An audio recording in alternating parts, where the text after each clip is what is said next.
Okay, hello everyone. I'm live. So I thought I'd do a sort of call-in show where I would argue with live callers about whether God exists. I think God does exist. Anyone is free to join and yeah, come argue about whether God exists. I'm also happy to argue about whether a certain view of anthropics called the self-indication assumption is true.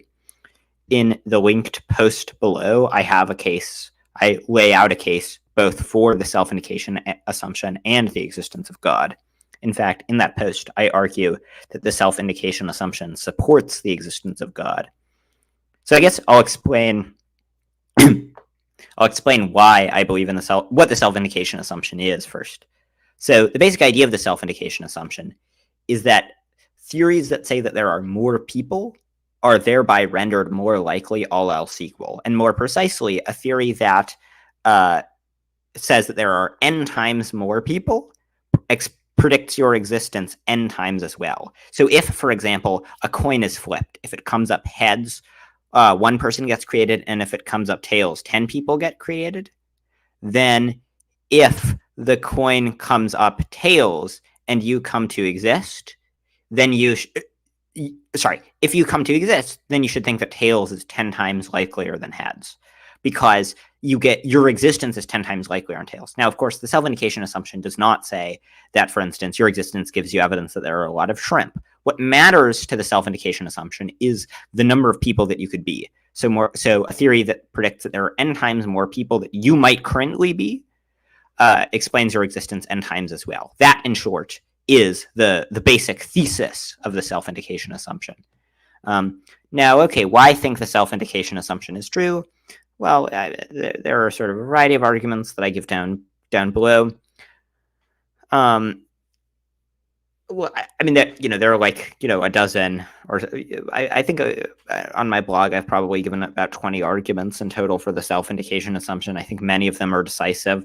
I guess I'll just start laying them out. So the first one is, I claim that the self-indication assumption is just a basic point of probability if you take seriously uncertainty about which person you are. So to see this, suppose that a coin gets flipped. And by the way, anyone's free to join at any time. I'll stop my ramblings, and if you join, call in, and then we'll talk about the existence of God or the self-indication assumption, whatever you want to talk about. Okay, so I claim that the self-indication assumption is just this basic probabilistic principle. In that, so to illustrate this, let's suppose a coin is flipped. If it comes up heads, one person gets created. If it comes up tails, two people get created. So you get created, what should be your credence in heads versus tails? Well, I claim that your credence in tails should be twice your credence in heads in accordance with the self-indication assumption. And I claim, moreover, that this is just what you get when you apply basic probability. The way to see this is the probability that you're the first person to get created and the coin came up heads equals the probability that you're the first person to get created and the coin comes up tails. After all, both heads and tails predict the first person getting created. And there are other arguments for why the probability that you're the first person and heads equals the probability that you're the first person in tails. So odds that you're the first person in heads equals the odds that you're the first person in tails, and the odds that you're the first person in tails equals the odds that you're the second person in tails, given that tails is consistent. Oh, wait, did I forget to put the StreamYard link in the chat? Okay, that was very silly of me. Okay, here I've now put in the chat how to join. Whoops. So anyways, so my claim is that the odds that you're the first person the coin came up heads equal to the odds that you're the first person the coin came up tails, and that equals the odds that you're the second person the coin came up tails. So from that, given that those are the only three options, you should think tails is twice as likely as heads.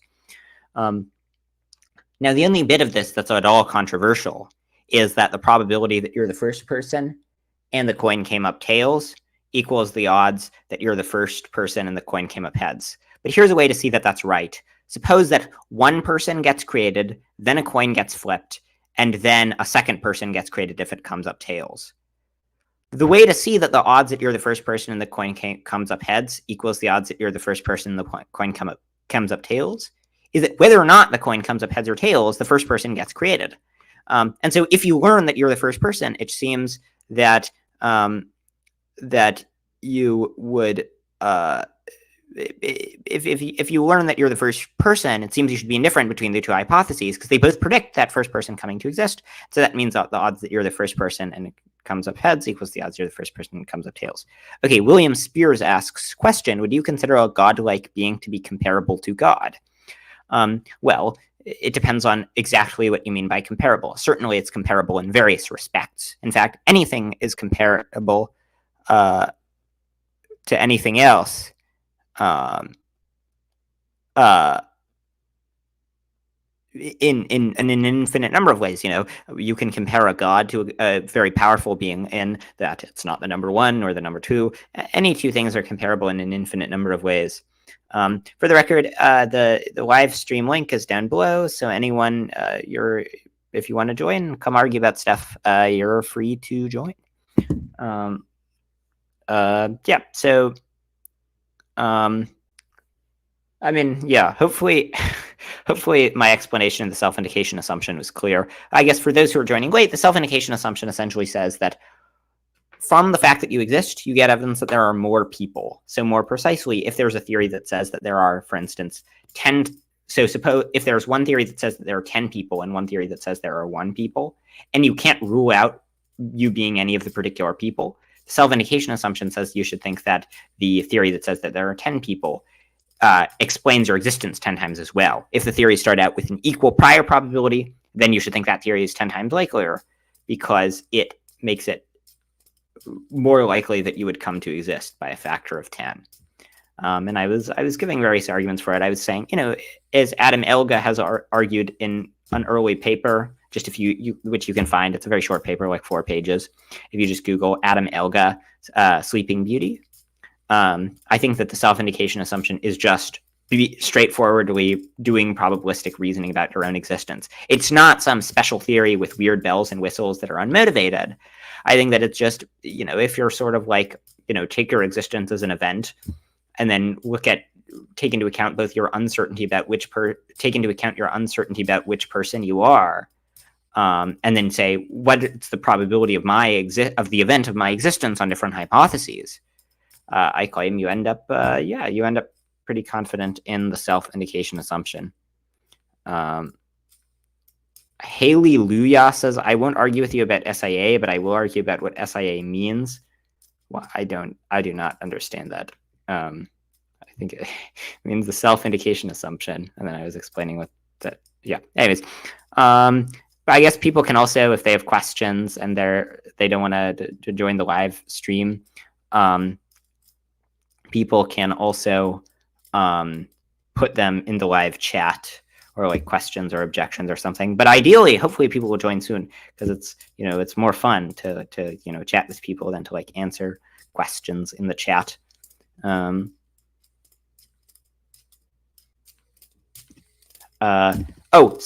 I guess I was explaining what the self-indication assumption was. I guess I can lay out why, if you accept the self-indication assumption, you should believe in God. So remember, the self-indication assumption says that a theory that says that there are n times more people of the people that you might currently be. So a theory that says there are n times more people that you might currently be explains your existence n times as well.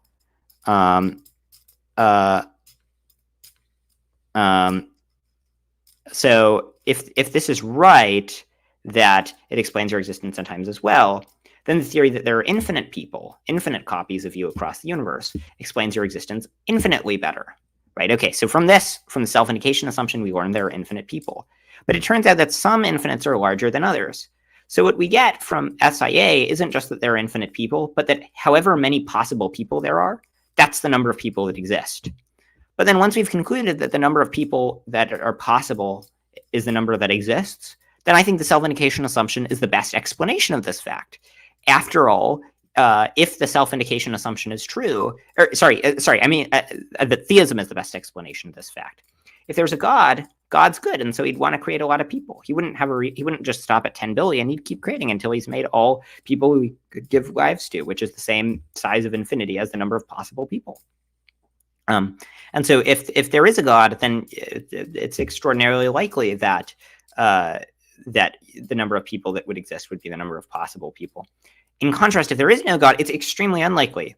There are both challenges for how which I can talk about in a moment, for how a view like that would undermine induction. So it would undermine our ability to make inductive inferences of the form X has happened in the past, so it's likely to happen in the future. So it would, I think if we accept a view like this, we can't be confident that the sun will rise tomorrow for a reason I can describe. But also, on atheism, given that the number of possible people is at the very least Beth2, which is a very large infinity, if there is no God, it's extraordinarily unlikely that there would be that many people. Virtually no atheists in the history of the world have ever proposed a theory on which that would happen. Beth2 is more than the number of numbers, and it's not clear how you get a realistic atheistic view on which you get Beth2 people. So the existence of Beth2 people, if we conclude on anthropic grounds that there are Beth2 people, is much better explained by theism, because the probability of there being Beth2 people, if God existed, is much higher if God didn't exist.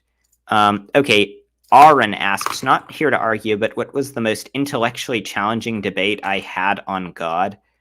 I haven't had that many debates just on whether God exists.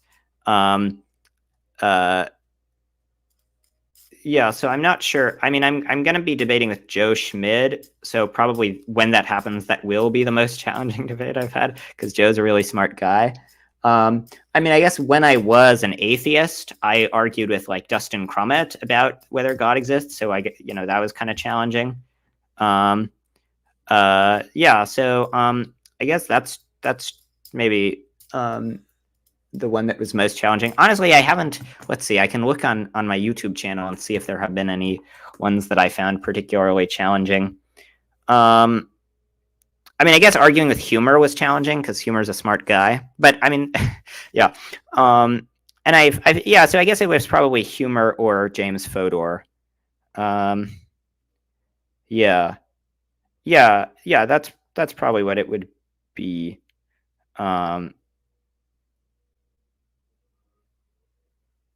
Yeah. Okay.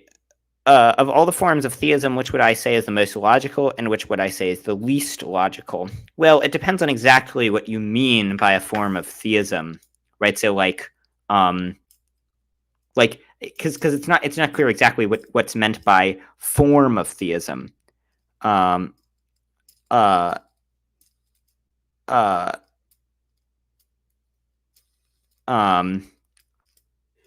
Yeah. So, for example, is universalism a form of theism? I mean, I guess I can sort of describe my theistic views. I am, I guess, a theistic personalist. I'm not a classical theist, and I'm a universalist, and I'm currently non-religious, and that I don't think that any of the religions are true. So I guess, yeah. Okay. Shani Dizzle says, why would it be more likely that a loving God would create an infinite amount of people, such an enormous amount of suffering? Universalism might solve this, but reincarnation poses problems. So I think that, the reason why, you ask why it would make sense for God to make an infinite amount of people with an enormous amount of suffering. I think those are two very different questions. The reason why it would make sense for God to make an infinite number of people is that God will give an infinitely good life to everyone on the whole, and it's good to create someone if they have an infinitely good life. This is a very common standard view in population ethics, and it is supported, in my view, by quite ironclad arguments. Now you ask, okay, but if he does that, why'd he make so much suffering? Well, that's just the problem of evil. And I agree the problem of evil is a real challenge, but it is, rather than being sort of a rebuttal to the anthropic argument, it's just a separate argument from the anthropic argument. Now, I can sort of describe the things I think about the anthropic argument. By the way, I know I'm notifying people of this a lot, but just, if you want to join the live stream and come argue, there's a link below. You can do that. And yeah, happy to chat about any of this stuff.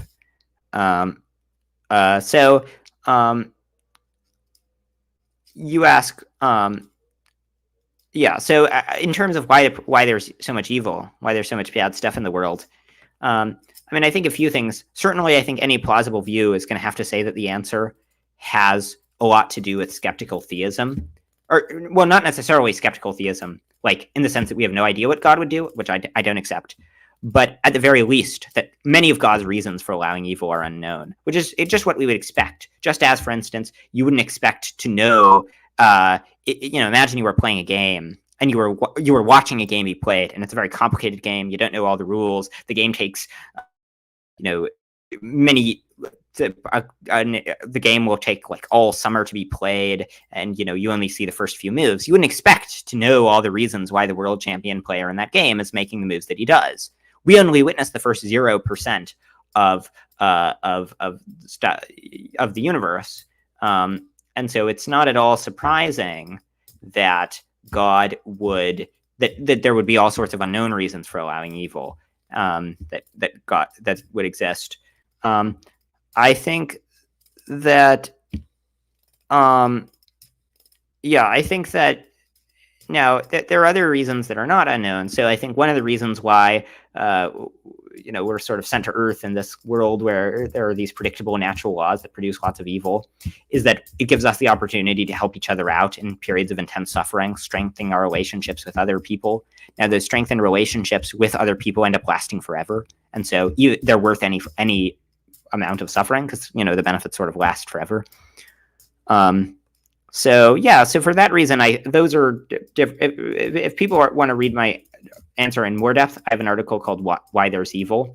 I develop a theodicy to some degree where the idea is that God wants to place us in a world that's in some broad sense apart from God. So as it says in early Genesis, and I'm not a Christian or a Jew, but I think this is sort of the right picture. It says, my spirit will not dwell with man forever. The idea is that our world is what happens when God, to some substantial degree, turns over the reins to us, where sort of, the world is allowed to prevail according to natural laws. And then the question is, why would God turn over the reins to us? And then, there are a bunch of plausible reasons why he might do this.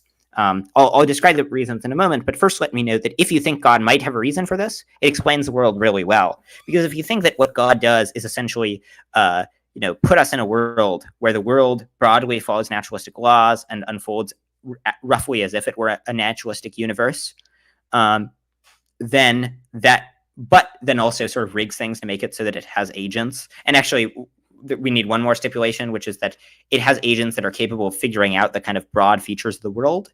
Then that explains everything really well, because then the prediction that makes is equivalent to naturalism, except to naturalism plus, the naturalistic world being rigged so that it has conscious agents. And so if you conjoin the fact that there are these predictable natural laws, there seem to be a lot of bad things that follow these predictable natural laws. The laws don't seem to optimize for value. But the laws, in all sorts of improbable ways, seem conducive to the existence of conscious agents. So, for instance, there happen to be laws at all. They're finely tuned. They produce interesting and complex structures. They're applicable to the constants. All of that is consistent with the prediction of a designer who minimally interferes because he wants to set up a world that's broadly apart from him. So he's not rigging things too much. That leads to basically the same predictions as naturalism, except naturalism plus it being rigged so that there are agents that can understand stuff. And then I claim that the evidence for theism comes from the fact that, the world has agents that can understand stuff. And so, yeah. So I think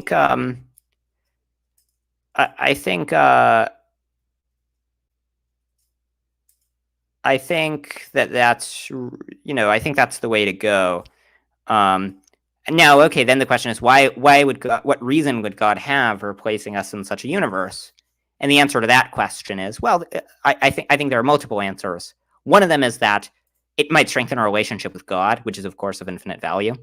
So the reason it might strengthen our relationship with God is for a similar reason to how spending time apart from your spouse might strengthen your eventual relationship with your spouse. You come to appreciate them more in the future. So in a similar way, spending time in a world that's broadly apart from God might strengthen our relationship with God. By the way, anyone who disagrees, you're free to join. There's a link to the live stream below. I would encourage you to do so. yeah, so a world like that might strengthen our relationship with God, which is of infinite value. It might strengthen our relationship with other people if God isn't sort of orchestrating things to maximize our relationship with other people, but sort of turns over the reins for us where we're in control of our relationships with other people. It might be more conducive to soul building, a world that is in some broad sense apart from God. God wouldn't be carefully combing through all the available courses of action simply to make it like it might be that just as free climbing might strengthen, might sort of forge your character more than climbing with ropes, having it so that we can genuinely confront dangers without God bailing us out would soul build. There might also be all sorts of unknown reasons. It might be that, as is suggested in the Christian narrative, because God wants us to freely love him, he gives us the ability to, he sort of allows us to voluntarily break away from him. So there are all sorts of ways. And Tangelo, if you want to argue about this, feel free to join. Same thing with you, Zeleni Sok. If you think that soul building is awful. But yeah, I mean, and to be clear, I wasn't, giving a standalone soul building theodicy. I was describing it as being plausible in combination with other things. But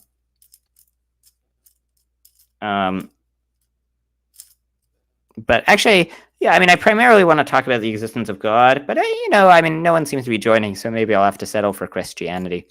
But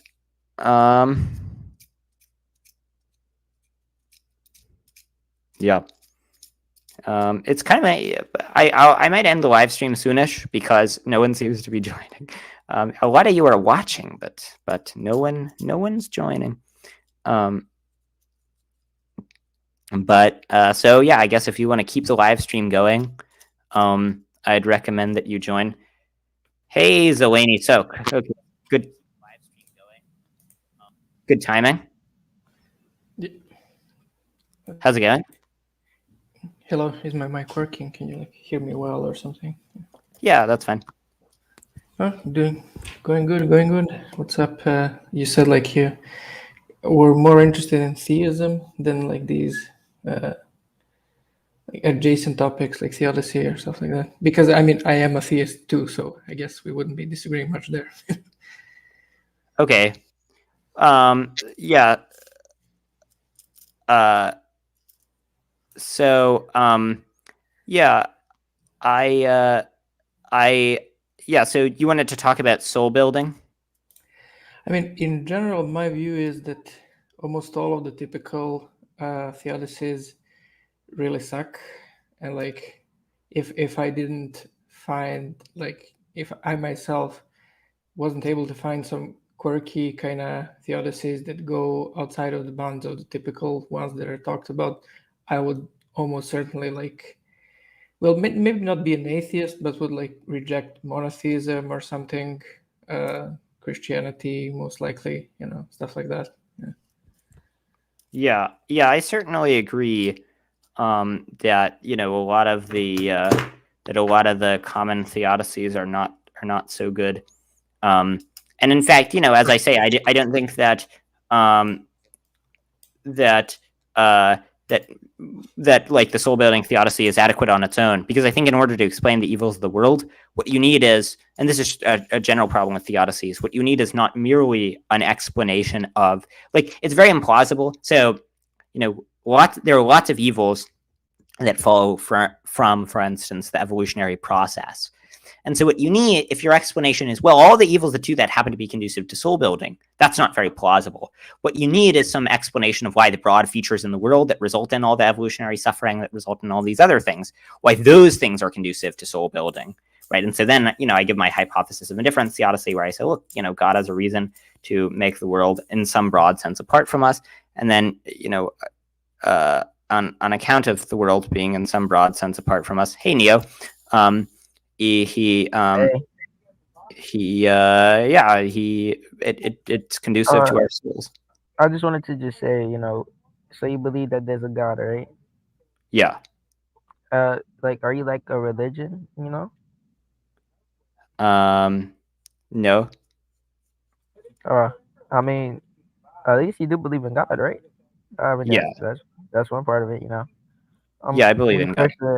Me personally, I'm a Christian, you know. So I just wanted to see. Yeah, I mean, I guess if at this point, if I had to bet on one religion, I'd probably bet on Christianity. I think it's more likely than the others, but I'm not a Christian. And I'm not a Yeah, Christian because I I think it's like the hard to me. message. I like the message of Christianity. You know, I mean, the fact that there's a God that loves you so much that He dies on the cross for your sins. This is very beautiful. You know. Yeah, Though I am a Christian, I don't believe that happened, but I mean, okay, you know. Wait, you're a Christian and you don't believe that Jesus died on the cross for our sins?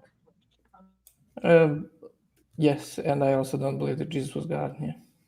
Wait, how can you be a Christian and don't believe Jesus died on the cross? No, I do believe that he died on a cross. That's a historical fact. I just don't believe it was for our sins. You know. Okay, so why did Jesus die on the cross in your belief?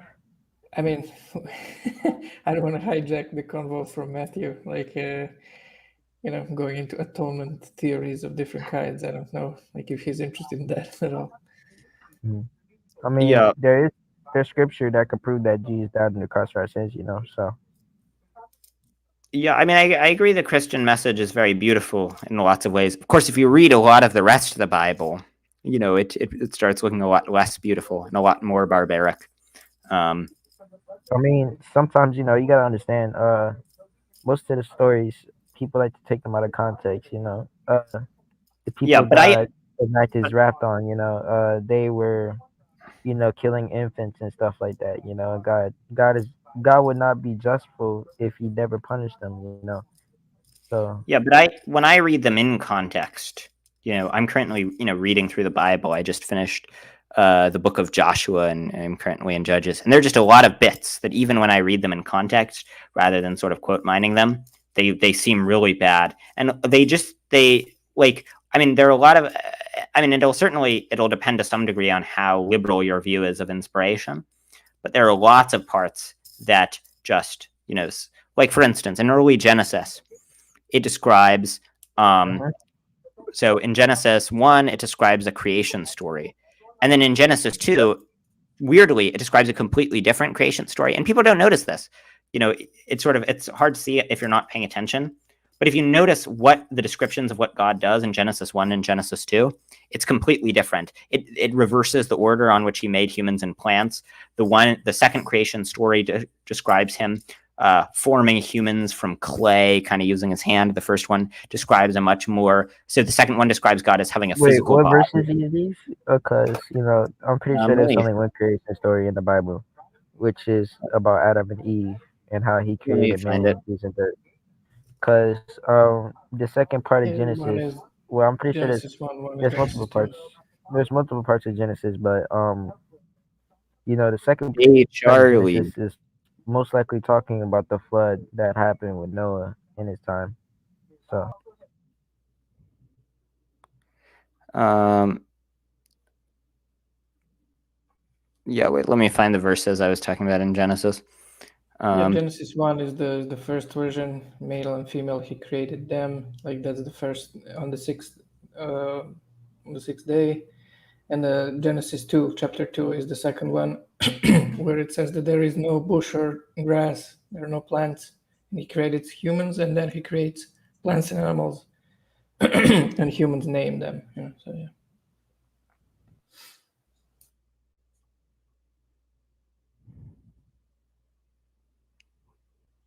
Yeah. Um, yeah, so it does describe that. Hey Charlie. Hey, what's up, Matthew? I just have a quick Hey. question. I'll leave. Okay. I'm curious what your thoughts are on personal identity across possible worlds. Wait, there's What is someone there. Yeah, Neo, your mic is second. Okay, sorry. Continue. I just want to know what you think grounds this personal kind of identity laggy across. low key. Hold on. So, what is it that makes two possible people the same person if they're both possible people? Yeah, so I'm happy to answer that. Bear in mind, it doesn't have any relation. It doesn't matter for the anthropic argument at all, because Well, the anthropic argument doesn't. So the SIA, it doesn't actually depend on. So I phrased it somewhat sloppily as the idea that the theory that says that there are more people that you might currently be, that theory becomes more likely. Really, what matters isn't the number of people that there might currently be, as the number of time slices that you might currently be in. Right. So a famous case where the self-indication assumption gives some result is known as the Sleeping Beauty problem. A fair coin is flipped. If it comes up heads, you wake up once. If it comes up tails, you wake up once. Then you're put back to sleep. Your memories are erased, and then you wake up again. The self-indication assumption says that even though in both cases there's only one person, because there are two time slices, two person moments, if the coin comes up tails, after waking up, you should think tails is twice as likely as heads. So for that reason, what matters is just the number of time slices, not the number of persons. So the questions surrounding personal identity are irrelevant to the self-indication and assumption and to the anthropic argument. Now, as it happens, I can tell you what I think determines identity across worlds. I think you're a soul. So I think what determines identity across worlds is whether they have your soul. Okay. Okay, so how did you get to the conclusion that difficult my answer? bad. I'm not going to count souls. But anyways, I'm just trying to think through your sorry. Wait, can you repeat what you just said? Yeah, sure. I just I don't believe in souls, so it's just a bit difficult to interact with that theory. But I'm just trying to think about how you get the cardinality of possible persons that you want to achieve. I mean, you think it's like unlimited, right? Like I forget like omega or something, possible people. Yeah, I think it's not a set. I think it's unsettling many. It's an unsettlingly large number. One could say.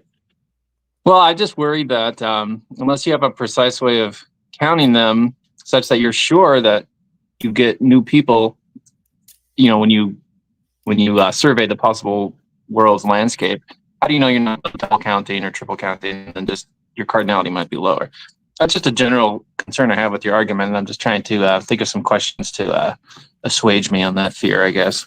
Yeah. So let me say two things about the cardinality worry. First, I think when I'm making the argument normally, I don't stress the cardinality point, because the cardinality that is pretty easy to establish is it's at least Beth2. Where Beth2 is, so the smallest infinity, just for the audience if they don't know, the smallest infinity is Aleph null. That's the number of natural numbers like 1, 2, 3, 4, 5, 6, 7, and 8. Beth1 is the power set of that. So each time you take the power set of a set, you get a bigger set. So Beth1 is the power set of that, and Beth2 is the power set of that. So I think it's easy to show that it's at least Beth2, and that's all you need for the argument. If you have Beth2 people. I'm personally not sure it's that easy. You need to have a continuum. So you need to be able to make small modifications to persons such that each new modification along the continuum creates a new person, new possible person. I'm not sure that's the case. I mean, well, I don't think sure you just said. Yeah, I don't. But I don't think earlier. I haven't considered about the person slices. Maybe that will do it. But yeah, because I think the person slices will do it, because the idea is that the number of so it doesn't matter if you say different people across worlds are like counterparts of the same people or not, because the idea is just what matters is the person slices. And on the hype, you can, given that you can, if there are continuum many points, you can rearrange continuum many points to get Beth2 arrangements of people, right? So you can, you can get across worlds Beth2 different time slices. The time slice stuff is all we need. It doesn't, all this stuff about personal identity, it doesn't matter for the argument. Okay. All right. Well, I will think about that some more. Thank you, Matthew. Yeah. I can describe why I think the collection of people isn't a set. I think hey Johnny, I give 3. I think I had a fourth argument, but I don't know. There are well, so here's one argument for why it can't be a set. There's this sort of plausible principle that says that for any collection of people of any size, you can just have that many clones of one person, right? So if you have I think Alexander Proust gives this in a paper arguing there's no set of all possible people, or maybe in blog, I don't know. Anyways, so it seems like you could just make like Beth 2 or Beth 3 or Beth 4 of you, but then that means that for any particular set of that the collection of people might be, it can't be that. So that's one reason to think it. And then the other reason is that if you accept the unrestricted self-indication assumption, which says that what matters isn't just the share of possible time slices that exist, but the total number of time slices that exist. So, if one theory says that there are Beth 2 possible time slices and they all are instantiated, and the other one says they're Beth 1 possible time, they're all instantiated. If you believe the unrestricted self-indication assumption, which says the one there on which there are Beth 2 time slices is infinitely better, then that means that you're certain that the number of people is the most of the epistemically possible things it could be, and so you end up certain that it is unset way many. Now, as it happens, I defend the unrestricted self-indication assumption in, I think, the post link below. If you want to hear more about it, that's that. But yeah. Okay. Yeah, I'm not sure what to make of the self-indication assumption at the moment, but just to touch on the clone argument again. So how's that supposed to go? The idea is that you're supposed to imagine the possibility of cloning somebody, and then also that would be a different person. I mean, what about this? Yeah. So remember, the total number of people doesn't matter. What matters is the number of time slices. So the idea is just for any cardinal number. I'm sorry to interrupt, but don't they have to be a new soul? It's not just a time slice of a soul; it's actually a different soul. I'm sorry for misunderstanding. But no, I mean so it doesn't have. So it's true that if you think that there's just like a finite number of souls, then you'd end up rejecting this premise. Well, not necessarily just a finite, but just a certain cardinality. Yeah, right. Right. So if you think that just there are kind of like brutally like Beth 3 souls, just like that's the total number of souls. I would say Aleph not would be the logical brute point, because souls are discrete, it seems to me, not continuous. So that seems like an obvious place to put the cardinality limit. But I don't know. It does seem like a sort of unmotivated, arbitrary limit. Like, why stop at? Why would it be Aleph null rather than some other amount? Well, because I count them in the same way that I count the natural numbers. This is one soul, it's another soul, it's another soul. It's not like there's a gradation or a continuum of souls. I mean, unless you go into the time slice thing, but I'm not sure that really helps you, because you want to actually. When you say you count them. Yeah, I'm a soul, you're a soul. That's 2 souls, right? And we can keep going, and the limit of that series is Aleph null. But I don't know if you could. I don't know if you could count all the souls. Well, I can't count to infinity, if that's what you mean. But why think that the collection of souls is countable in principle? Like it's true that for any particular soul you could count it. Like, if you like have some way of picking it out, you could count any particular number. That's also true for the reals, even though there are continually many reals. But the point is you couldn't count you couldn't count all of them, nor could you design a procedure for counting all of them. Yeah, that's a fair point. That's a fair point. I guess I'm just trying to reason by heuristics. When I look at the souls that I know, it seems like I can count one and then the next and the next, and there's nothing in between. So that to me reminds me of counting the natural numbers, not counting the reals, where every time I skip to the next real number, I've skipped over some stuff. So that looks like a continuum to me. When I'm counting souls, it doesn't look like a continuum. So that's I don't know. Like, to me, it seems possible to the following seems possible: to have one soul thinking about every real number. Now, if that's possible, then certainly, it seems weird to think that you'd run out of souls. Like, you couldn't, you try to have a soul think of all the real numbers and you just run out before you get there. Yeah. Okay. That's a good point. Yeah. Yeah. So I think that shows that there are unsettling many souls. I guess I don't see you're talking about continuity and overlapping, but I get why if there are some things that have a natural ranking system where you can just rank them and they're sort of not continuous. But then souls don't have a natural ranking system in that way, where it's not like there's some natural way of arranging all the souls from smallest to biggest or something that ends up not being continuous. There just isn't a natural way to arrange them. So I don't think any sort of arrangement argument along those lines can establish anything significant about the number of souls. Yeah. Okay, fair enough. Well, thank you, Matthew. I'll let somebody else Yeah, come in. thanks for coming on. Interesting questions. You got it. Okay, anyone? Yeah, other people have questions. Johnny PSR, do you have questions? Yeah, I do. Hello, can you hear me? Hey, how's it going? Yeah, I can hear you. Hey, it's going good. So I don't really have any problem with fine-tuning arguments or even the anthropic argument. Based. I'm a little concerned though about. I feel like a lot of types of theism, you know, kind of run into problems with the principle of sufficient reason. So I'm over here, Johnny PSR. So I'm a little concerned that the ways people say that there's this first cause or something, it sounds illegitimate to me. But wait, so are you an affirmer or a denier of the PSR? I'm an affirmer, and I have trouble squaring it with theism. I mean, I find I have trouble squaring the PSR with with most views because it's hard to see how anything could sort of explain its own existence.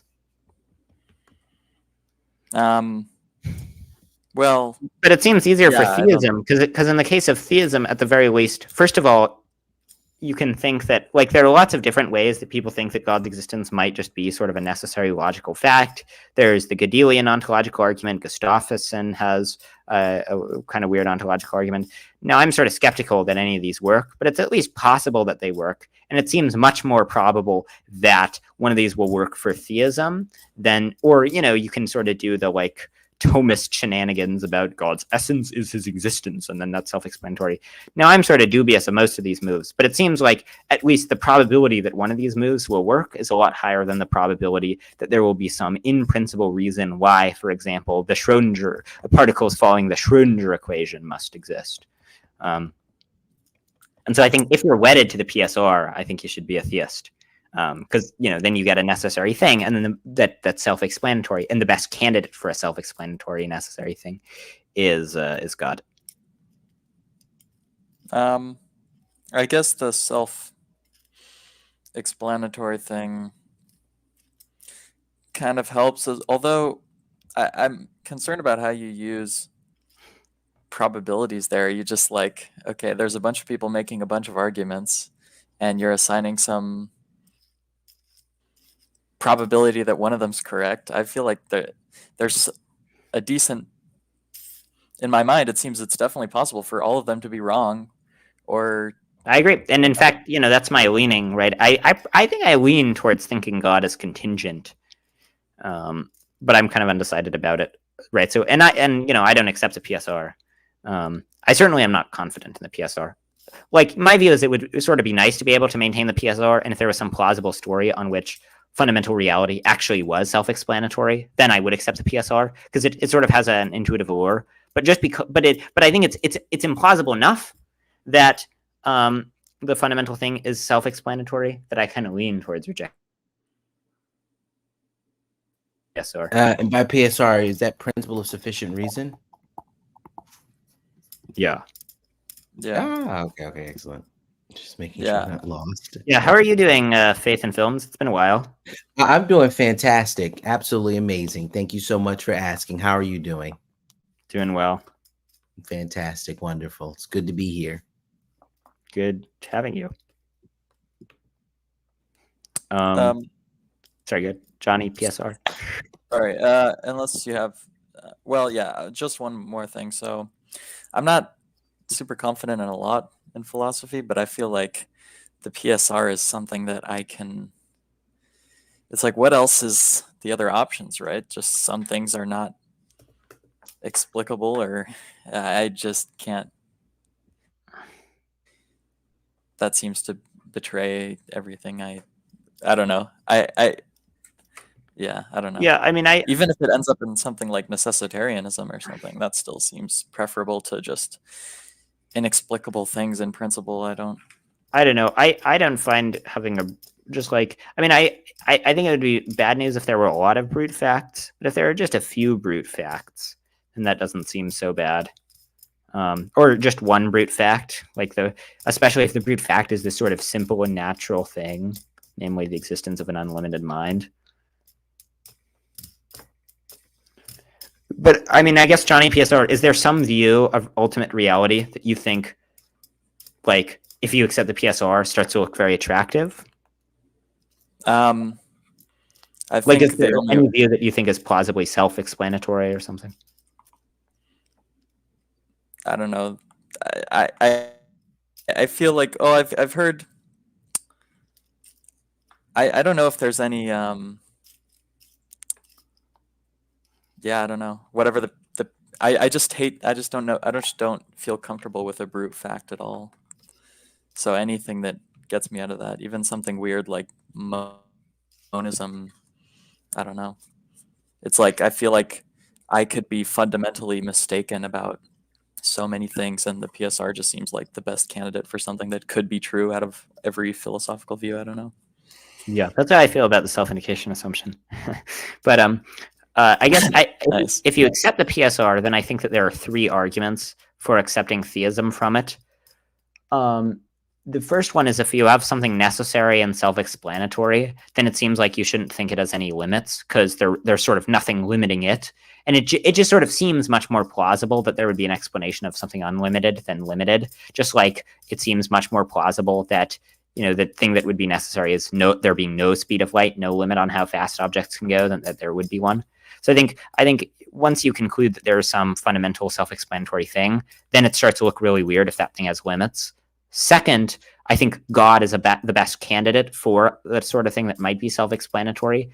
There are at least not totally crazy arguments for why God might be self-explanatory. While for non-theistic alternatives, it's very hard to see how they might be self-explanatory. Naturalism has nothing to be said in its favor that's anything like, for instance, the Gödelian ontological argument or Gustafson's ontological argument, with like Thomist stuff about essence being existence. And, there are like a lot of things that are like this. So, maybe we're not certain that they work, but it's at least more likely than the others.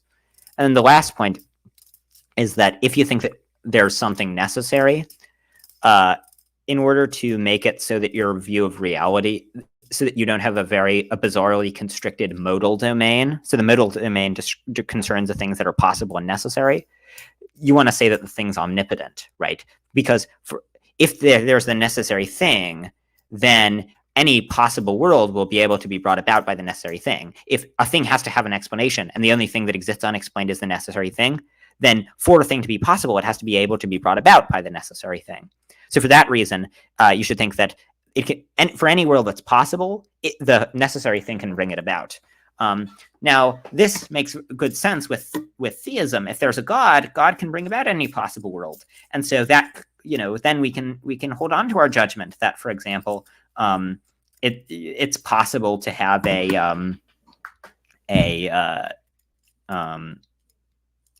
that it would be possible for the laws of nature to be different because God could make the laws of nature different.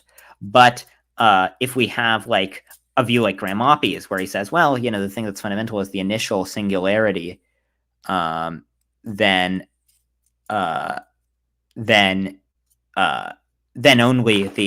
different laws of nature or a different singularity is impossible.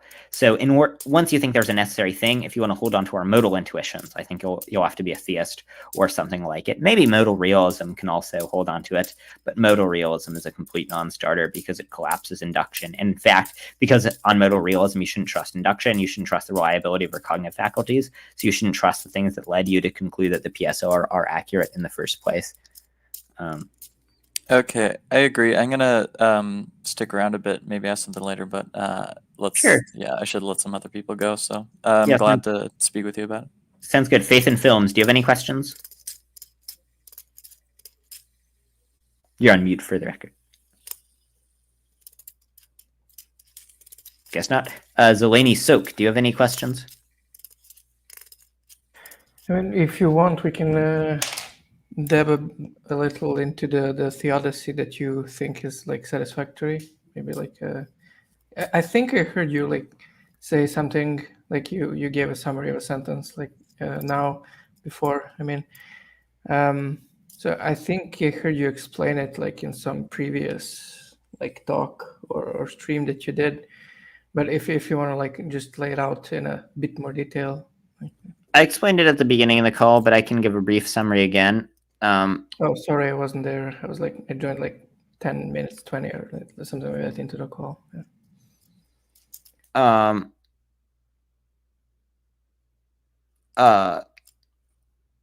So, let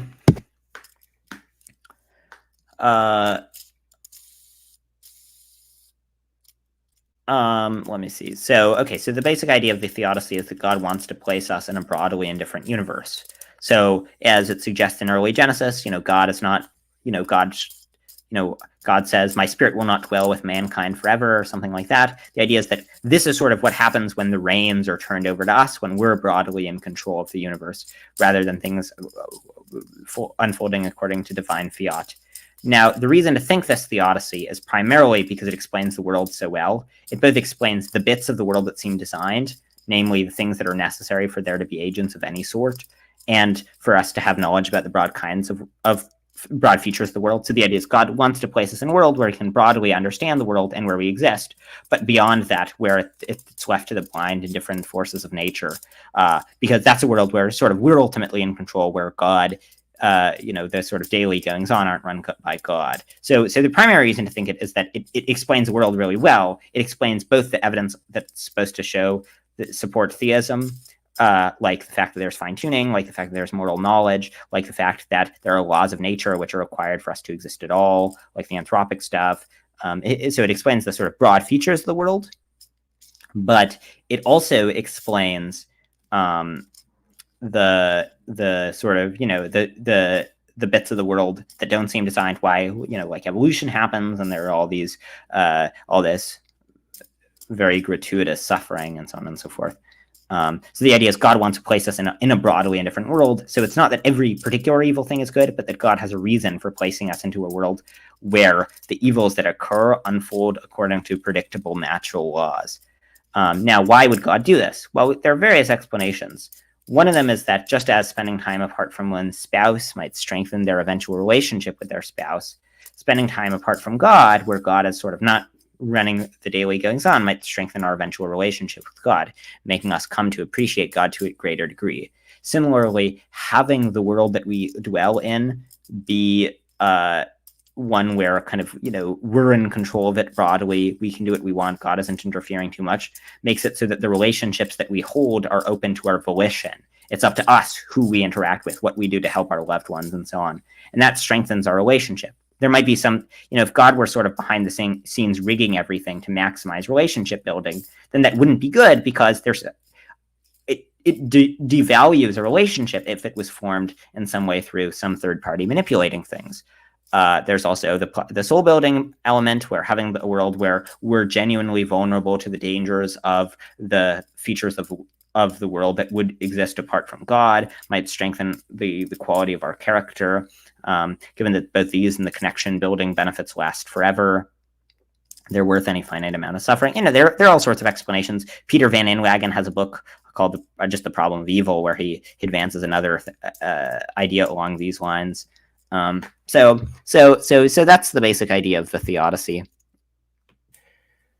Sure. I mean, to be honest, like Inwagen comes close to my view at a certain point, if I remember, where he says, well, look, it might also be the case that God just can't do it better. It's just, he would do it better, but he can't, like that's also a possibility. So that's actually the view that I take.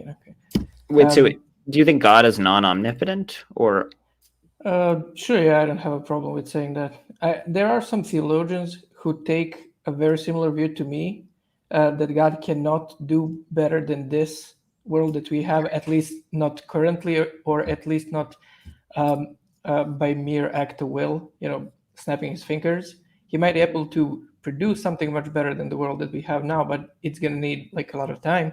And those theologians who do say that, like Greg Boyd, and actually even David Bentley Hart, kind of says something like that, not explicitly, but it's within some things that he says. And both of them very much insist that God is omnipotent.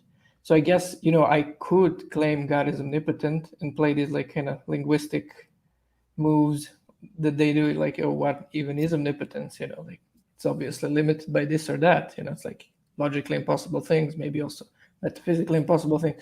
But personally, I have a problem with just saying that, yeah, he's not omnipotent. Yeah. Yeah. So,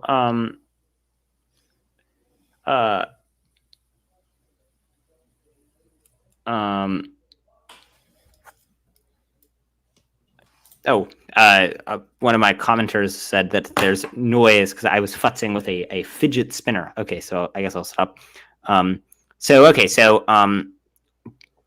think God is sort of either not omnipotent or maybe omnipotent in some technical formal sense on semantic grounds, but, you know, sort of like not able to do better than this.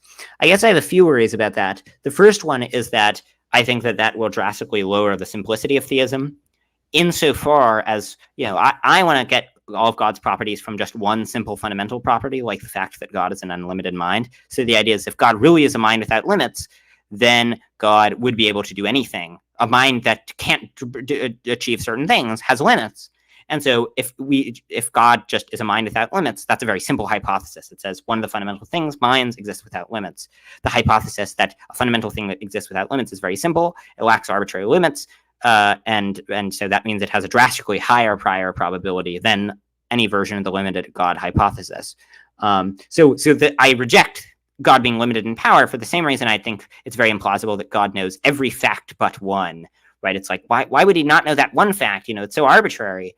And so I think this isn't just a small problem, just like, you know, even if the God knows every fact but one hypothesis, even if it explains the data a little bit better, it's so implausible that you should think it's almost certainly false. Then I think there are other problems. I'll just list two more of them. One of the other problems is that I think it's less good at explaining the anthropic data. So the anthropic data only happens if you think that God is powerful enough to create every possible person, or at least a collection of people that's equal in cardinality to the collection of possible people. Now that makes a lot of sense if you think God is this unlimited mind, that God is like perfect or something like that. Then of course God could do this and you'd be motivated to do it on account of its perfect goodness. But if you think that God is in some way limited, that God is not this, you know, perfect, you know, God, there's a limit on his power. If God's not powerful enough to make our world better than it actually is, he almost certainly wouldn't be powerful enough to make every single possible person come into exist in good worlds. So I think now you can in theory say, well, maybe God can make a bunch of worlds, but he can't like tune the conditions in each world. That's certainly possible, but it starts to look a lot less probable. The last point is that I think it's a less good explanation of psychophysical harmony. So when it comes to psychophysical harmony, so psychophysical harmony is the miraculous pairing between the mental and the physical. So for instance, when a person has the thought, I'd like to move my arms, their arms move as if by magic. Now it turns out, and I haven't time to go into all the arguments here, but that's very implausible. Given that you could keep all the physical states the same and just swap out the mental states, so you can make it so that rather than the thought preceding me moving my arms is that, I'd like to move my arms. Instead, I have the experience of thinking, this is a really delicious chili, and then I move my arms. You could swap out the mental states in any way so that any particular so that there isn't this harmonious correlation between the mental and the physical. And the point is, if you did that, then there would be this radical disharmony. So what we want is to have some deeper explanation of psychophysical harmony. Now, the type of theism I endorse, where you say God's just an unlimited mind, it has an explanation of harmony. It says that harmony flows from God's being an unlimited mind. God's this fundamental thing without limits, and that entails harmony. Insofar as he couldn't implement his will, for example, or didn't have fitting desire, that would all be a limit. And so, for that reason, I think that the psychophysical harmony explanation is better explained by theism. There are a bunch of other things that I think make this not a very viable alternative, but I won't monologue for I too long. mean, if I could, give some feedback. I mean, for the second one, I don't know much. I'm not much into like formal and numerical stuff. I really suck at math, so I don't, and formal logic, so I don't know about that. But the first and the third one, and Yeah, the I'll just third say one, the second one is the one, like, that's the argument that most moves me in favor of thinking that God exists. And so for that reason, if the alternative can't accommodate it, then that's just a big problem. But sorry, go ahead. I mean, maybe like the possibility of accommodation would be similar to these other things, but again, I don't know formal stuff, so like I'm not gonna assert that. But at least for these like other things, psychophysical harmony. I mean, a argument of a similar type is something that is my primary motivation for theism, and that's Swinburne's argument from substance dualism, that there is this harmony where like the soul harmoniously matches the brain. So that's like very implausible. So it's basically the same argument. It's just about specifically the pairing of the soul and the brain and the fact that it's harmonious. But kind of similar to something that you said in the first point about the theoretical virtues of an explanation. Like I'm much more interested in like empirical plausibility of an explanation than its maybe simplicity. Like in fact, on the topic of theoretical virtues, I think simplicity is like one of the least important ones. I think it's an aesthetic virtue and not like a truly explanatory virtue.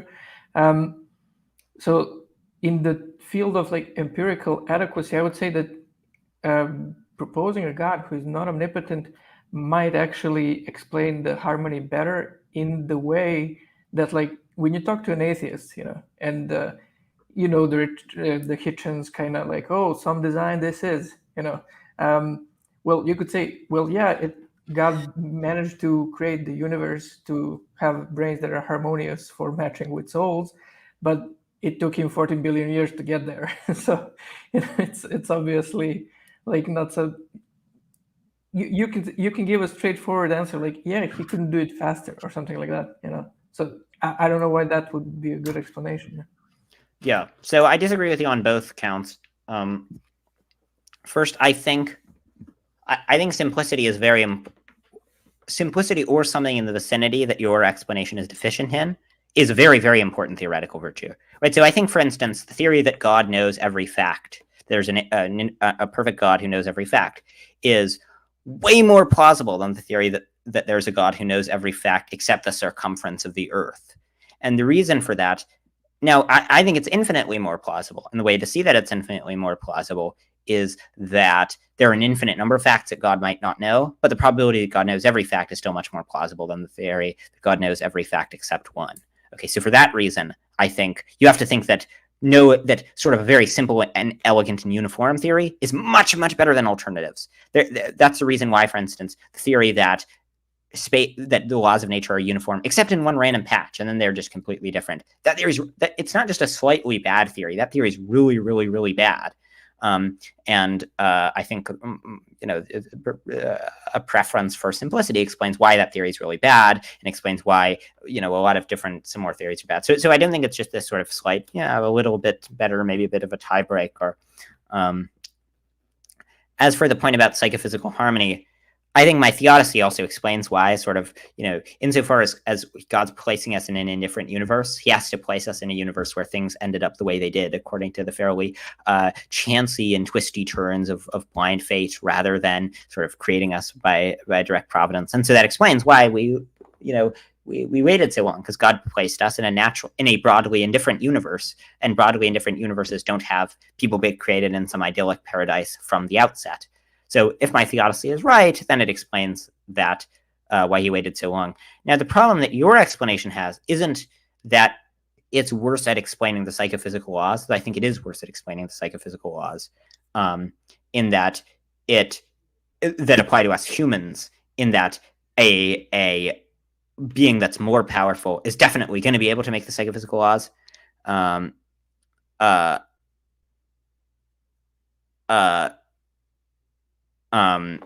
Sorry, I keep trailing off because I keep getting distracted by the live chat.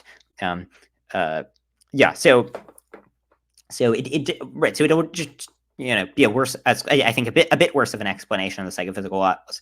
The main point that I was making is not that it's a bad explanation of the psychophysical laws that apply to humans, but that it doesn't explain psychophysical laws at the higher level, right? So if you think that this powerful being has a mind and its mind is causally efficacious, well, that just pushes the problem up a level to why the foundational mind has psychophysical harmony. Now, in my case, of it, it follows from its one core property, which is being an unlimited mind. But if you say that it just brutally has, for instance, certain causal capacities and certain mental states and so on, then it becomes much less plausible that it would be conscious. Or sorry, that they would be psychophysically harmonious. Now, Shane Sheldrake, you ask, there seems to be more information in the average real number than any finite life. So it seems the cardinality of people. I don't understand what's being said. If you want to join the call, Shane, feel free to, and other people are free to join, of course, as well. Sorry. So any, yeah, what do you make of this point? I mean, about the simplicity, I guess it's going to be like just a big disagreement, but I don't know if it's like if we should go down that rabbit hole too. I think like kind of swinging back to the theodicy is actually much more kind of relevant to the what in general is the typical theism conversation, because I would push on your theodicy, like I think my kind of this view, which basically I did come to through thinking about theodicies,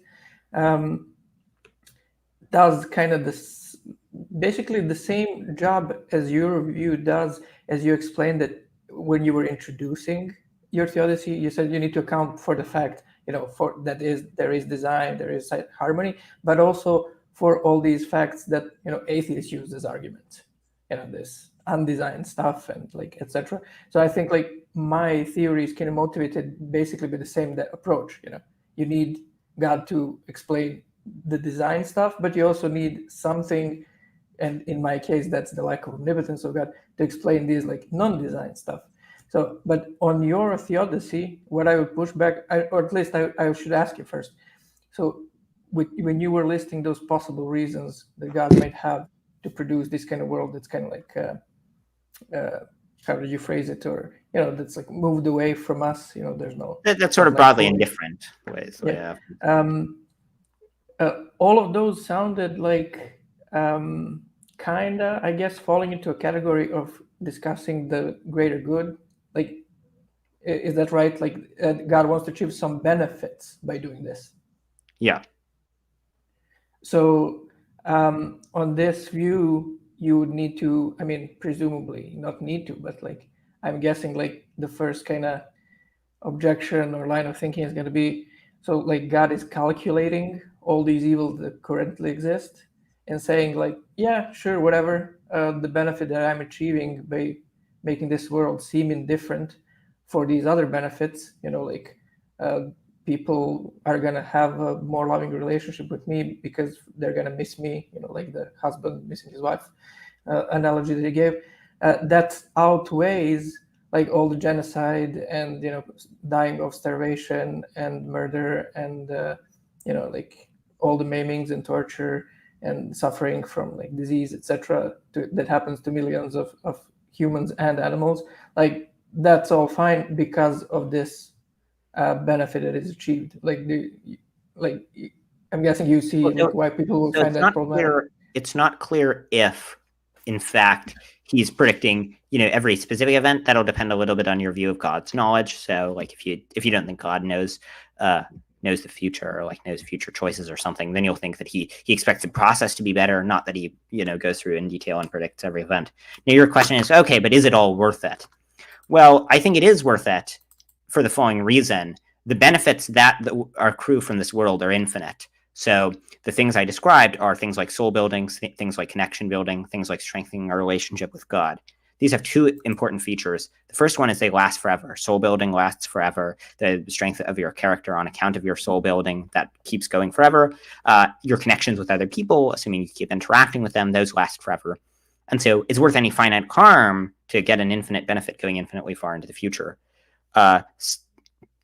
Second, is that the benefits are potentially infinite, and maybe like they're infinitely good, right? So a relationship with God is generally thought to be of infinite value. So when you think about it in this light, yes, there are some very bad things in this life, but the goods of the next life as thoroughly outstrip the bads of this one, as, for example, the goods of being in love for 50 years with the love of your life outstrips the harms of stubbing your toe. When you think about it that way and think about how this life is really a blink of an eye, it's 0% of our total infinitely long existence. And then if it really does produce these lasting benefits, then it's worth it. I'm guessing that's like motivated by your utilitarianism. So like if we tweak it a bit and say, well, look, actually the benefit that God wants to achieve is such that everyone is going to be sitting in a chair for eternity. And then every like year, they're going to have a very slightly pleasant sensation in their left toe, like in their, one of their left foot toes. And because this goes on for infinity, it's an infinite benefit. And that kind of afterlife in infinity justifies, like, let's say that God made this world such that everyone gets like raped 10 times in their life and like maimed several times. But like that was, what you're going to do is just a bad world. So does that afterlife like really outweigh that kind of world, or even this world that we have now? So let me make a few points about this. The first one is that even if you think that it wouldn't be enough to outweigh it, the idea there is that a bunch of very small benefits can't add up to outweigh a very big harm. But the idea is that the goods of the afterlife are potentially infinite. And so we're comparing not a bunch of like small benefits, not like a bunch of, tiny pleasures to one huge agony, but instead we're comparing some really, really good benefit to some huge agony, right? So even if you conclude that lots of small benefits can't add up to one big benefit, then it's not worth it. Now we come to the question, okay, but so I think even if you're right about that, the argument still goes through perfectly fine. But I also think you're wrong about it. I think that it would be worth getting tortured for, say, 1,000 years to, have slight pleasure for the rest of eternity. Now, I understand that this is very counterintuitive, but there are quite a few ethicists who accept it because it's supported by some very powerful arguments. First, I think that the contrary intuition is quite unreliable, right? So it's obvious.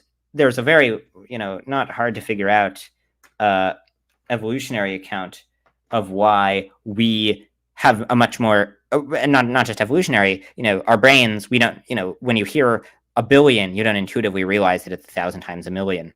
And so it's not at all surprising that we register sort of infinite, like, if someone says, tells you you're going to have 1,000,000 years of bliss, we think about that as very similar intuitively to a billion years of bliss, even though, of course, they're off by orders of magnitude. And so our intuitions when it comes to large number cases are completely off, and there are lots of cases that demonstrate this. So this serves to undermine the intuition to some degree. Now, undermining the intuition isn't enough because we need some proactive reason to doubt it. Now, let me give three contrary arguments. The first one is there's just a very plausible way of comparing the value of pleasure and pain where you just add them up, where this is sort of a plausible account where if you want to look, unless, maybe some pleasures have more or less value than others, but just if you're adding up, if there are pleasures that don't access other goods, they're not sadistic pleasures, they're not pleasures gotten from relationships, you determine their value from just adding them up. That's a very simple and natural account. And so we should have some presumption in favor of it. This certainly isn't decisive, but it's consideration in favor of it. Second, I think there's a very convincing argument for it, which is that, and this is going to establish that some number of minutes of slight, like very slight pain is worse than 1,000 years of torture. But from there, it's not hard to see how, clearly, a long time of very slight pain, clearly that's worth, a much longer time of slight pleasure. So if we accept that these goods and evils are commensurate in that way, then we have to accept that the sort of conclusion that you're objecting to. So I think that enough slight pains can outweigh the badness of one torture. Well, so let's say a torture has intensity 1,000. Let's say that's a really bad torture. And, you don't have to think there are precise numbers, but this is just to illustrate the point. Suppose you make the torture slightly less painful and last 10 times longer. If you did that, then it seems like that would be worse. Well, suppose you did that again and again and again and again. You keep making it last 10 times longer and then only a little bit less painful. At each step of the way, it seems like things are getting worse. But if you do that enough, eventually you've gotten this down to just like, a quadrillion years of very, very slight agony. And so if you accept that the better than relation is transitive, that if A is better than B, which is better than C, then you have to accept that that enough very slight, very mild pains are worse than one torture. And then the last argument is, so here's a principle. So it seems like if you have n instances of a bad thing, that's n times as bad as the original thing, right? If you have, assuming that the badness is equal across all the things.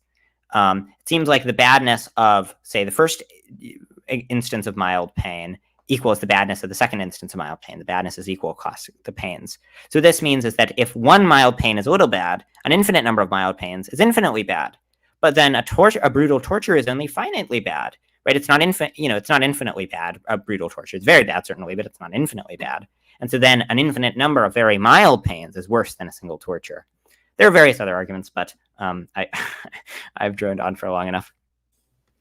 No, sure. And again, I don't want to seem like I'm avoiding the argument. They're all very interesting. I just, again, like with the theoretical virtues and simplicity, I don't want to drill into kind of like a tangent and move away from the topic.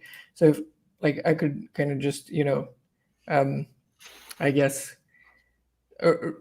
not reiterate, but kind of go at the point a bit more. I think that what I was kind of getting at, or at least I didn't really express it well, I guess, is that this calculation that God is doing, let's say it's correct, let's say, sure, yeah, these mild pleasures that they feel once every year for an infinite time, they outweigh all the suffering that exists in this world. But then, intuitively, when people talk about these things and when they weigh different options, I think most people, at least intuitively, suppose some situation where they're kind of a human and they're limited in their options and in their means to achieve their goals. So they're weighing this stuff and okay, so what's the lesser harm or more good and whatever. But we're talking about a being that was posited to be omnipotent. So presumably he could do many other options of these things.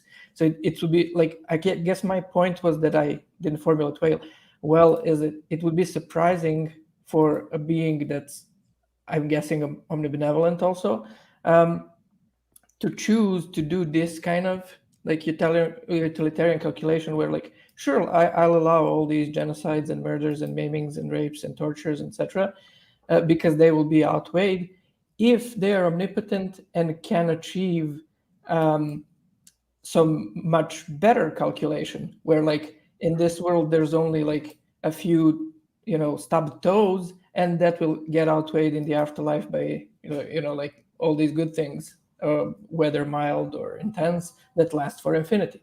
So okay, to add, so that it doesn't happen again where I didn't express myself well, I guess what's the being aimed at here again is, does God just kind of choose out of all these options, or is he constrained to allow all this evil currently in this world by his goal of achieving these benefits? Could he achieve the benefits without much less evil in this world or something like that? I guess it's what I'm asking.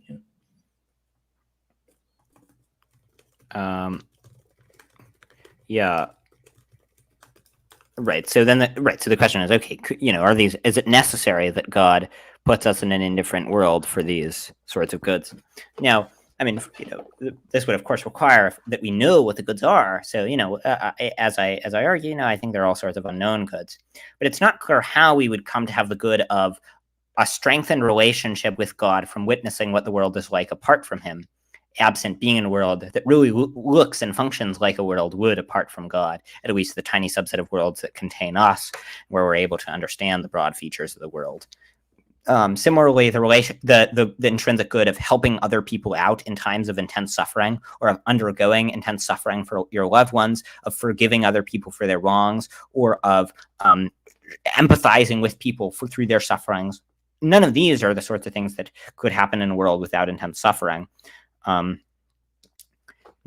maybe the point is, well, maybe there are lots of other goods that could be achieved in the world. It's not clear if this world is the way to achieve the optimal balance of goods. And I agree, it's not super obvious. And if this were the only argument on the table, if this were the only sort of point either for or against the existence of God, I'd be an atheist, because I think the problem of evil is a really big problem. But I think that there's enough evidence for the existence of God. There are enough distinct facts, each of which are more strongly predicted if there's a God, that together the hypothesis that there is a God, it explains the world much better than the alternatives. And so, I'm willing to just take the hit and say, look, I'm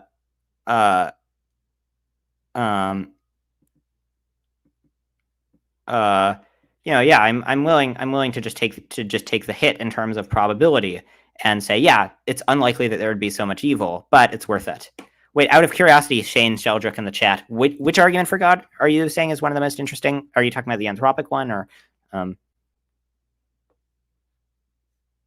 don't know. Okay.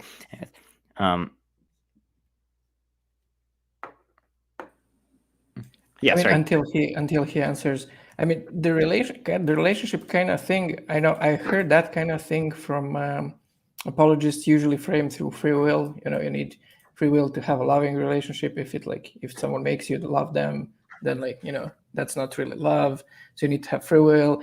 And I always kind of found that weird as a justification for the amount of evil that we have in this world. And you're framing I think the same about it in the sense of if in the afterlife I meet God and he tells me, well, look, I wanted to have a good relationship with you, and I thought, by having this indifferent world, you're gonna miss me, and then seeing me, you're gonna form this tighter bond, with me, so we're gonna have a good relationship. How's the different way that I could have had a good relationship with you? I would tell him, by having a heavenly world, and then I would think you're a good God, and I would be super cool with you, and I would be like, hey, here's a cool dude, let's hang out with him, have a good relationship with him. And by just choosing to allow all this rape and torture and maiming and death by starvation and disease, I just think you're a moral monster and an asshole, and I'm not gonna have a good relationship with you. So it seems to me that this kind of method to achieve the goal of good relationship with people is counterproductive if at least some people are of my kind of mental construction, where they react to people allowing egregious evils and suffering as being morally monstrous, if it doesn't need to be the case. Yeah. So a few points. I mean, first of all, this wouldn't be the only reason that God would allow pain and suffering, would allow us to be in an indifferent world. There are all sorts of purposes. You might also think that, maybe we sort of have to end up choosing God or something. So maybe perhaps in order to choose God in this world, we have to undergo some sort of suffering. The idea is that, it's more valuable. If there are two people who are just, they never have any problems in their relationship, you might think that maybe that's a less valuable relationship in a certain way, because they never have to do anything. They never have to make any sacrifices. There's something valuable about being willing to make sacrifices for those that you love. And similarly, there's something valuable about being willing to make sacrifices for God, right? So it's not just about whether we would have positive emotions towards God. It's about whether we would, truly love God and be willing to make sacrifices on behalf of him. Now you're saying, well, we'd be very resentful of God. But remember, in the afterlife, God will have provided us for all these goods. God will show show us the moral reasons he had for doing all the things that he did, right? So number one, he'd be showering us with these goods that infinitely outstrip the badness of the things that happen in our life, right? So, like, that outstrip it as thoroughly as, true love outstrips a stubbed toe. And so, if like you're a little bit angry at someone and then they provide you this information, then it's very hard to remain angry and still remain resentful, particularly if you come to have the knowledge that it's sort of optimal for achieving the balance of goods that they're interested in achieving. There was another point I was going to make. Does that go like a bit, sounded like you're going a bit into skeptical theism? Well, I'm not, like I'm going to learn in the afterlife the actual reasons, like now I can't really, conjecture about them. Well, the idea is that, I think we can know some of the reasons. I'm not a skeptical theist. I don't think that the probabilities are totally inscrutable, but I think there are certainly, we're going to sort of certainly have a better understanding of it in the afterlife. But once, insofar as God has a good reason for allowing it, then in the afterlife, we'll be able to understand that reason. God can beam it directly into our brain. If we can understand it, then we no longer be resentful about it. And so if we come to appreciate really that sort of the best way for us to have a relationship with God, which is our ultimate purpose, which is of infinite value for us, is for us to spend time apart from God so that we come to more fully appreciate him. Or, spend time in a world where we're sort of forced to suffer in order to, for our relationship with God, where our relationship with God is much dimmer in certain ways. Then in the afterlife, when that happens and God showers us with infinite reward, then we'd no longer be angry, bitter, and resentful. Yeah, I guess also utilitarianism seems to be like playing like a big role there, like which I like totally have a different outlook. Like in my book, like if someone provides like infinitely intense pleasures, or not merely pleasure, let's say goods in general, in infinite amounts, like but chooses to allow like a rape or a torture or a maiming, a single one that he could have prevented, but he didn't, I would still consider him a moral monster. Like, doesn't matter the kind of calculus, Well, so when you say to consider him a monster, it would depend on the details. So, it would depend on the probability that, like, when you're doing character evaluations, you don't just look at like, when you're doing character evaluations, you don't simply look at how much utility the people bring about. You look at, if a person brings about a lot of utility by accident, or they bring about a lot of utility for a very small cost, and then when it requires a bigger cost, they don't pass up they pass up on the option. They don't take the offer to bring about a lot of utility. Then you'd say that they're a bad person, because utilitarianism is a theory of right action, not a theory about good people. But I mean, my idea wasn't just that like God allows horrible things to happen and then just like gives us rewards to like make us, to compensate us. The idea is that putting us in a world where the bad things can happen strengthens our relationship with him and ends up producing these infinite rewards. So we come to understand it's necessary for the benefit. Yeah. Yeah. I mean, I would just say like, screw the benefit. There's like, I mean, the typical kind of apologist approach is to say free will is like this huge benefit, at least moral free will. And especially like when they specify even more, they say, what's the term that they use? Like non-trivial moral free will. So you need to be able to be free to do evil, and not just trivial evils, like, not helping someone lift a pen off the table, but like actual, like sick evils. And they say, well, this is like such a big benefit, metaphysically. So you can have this like praiseworthiness and blameworthiness, and you will be praiseworthy for being like morally good.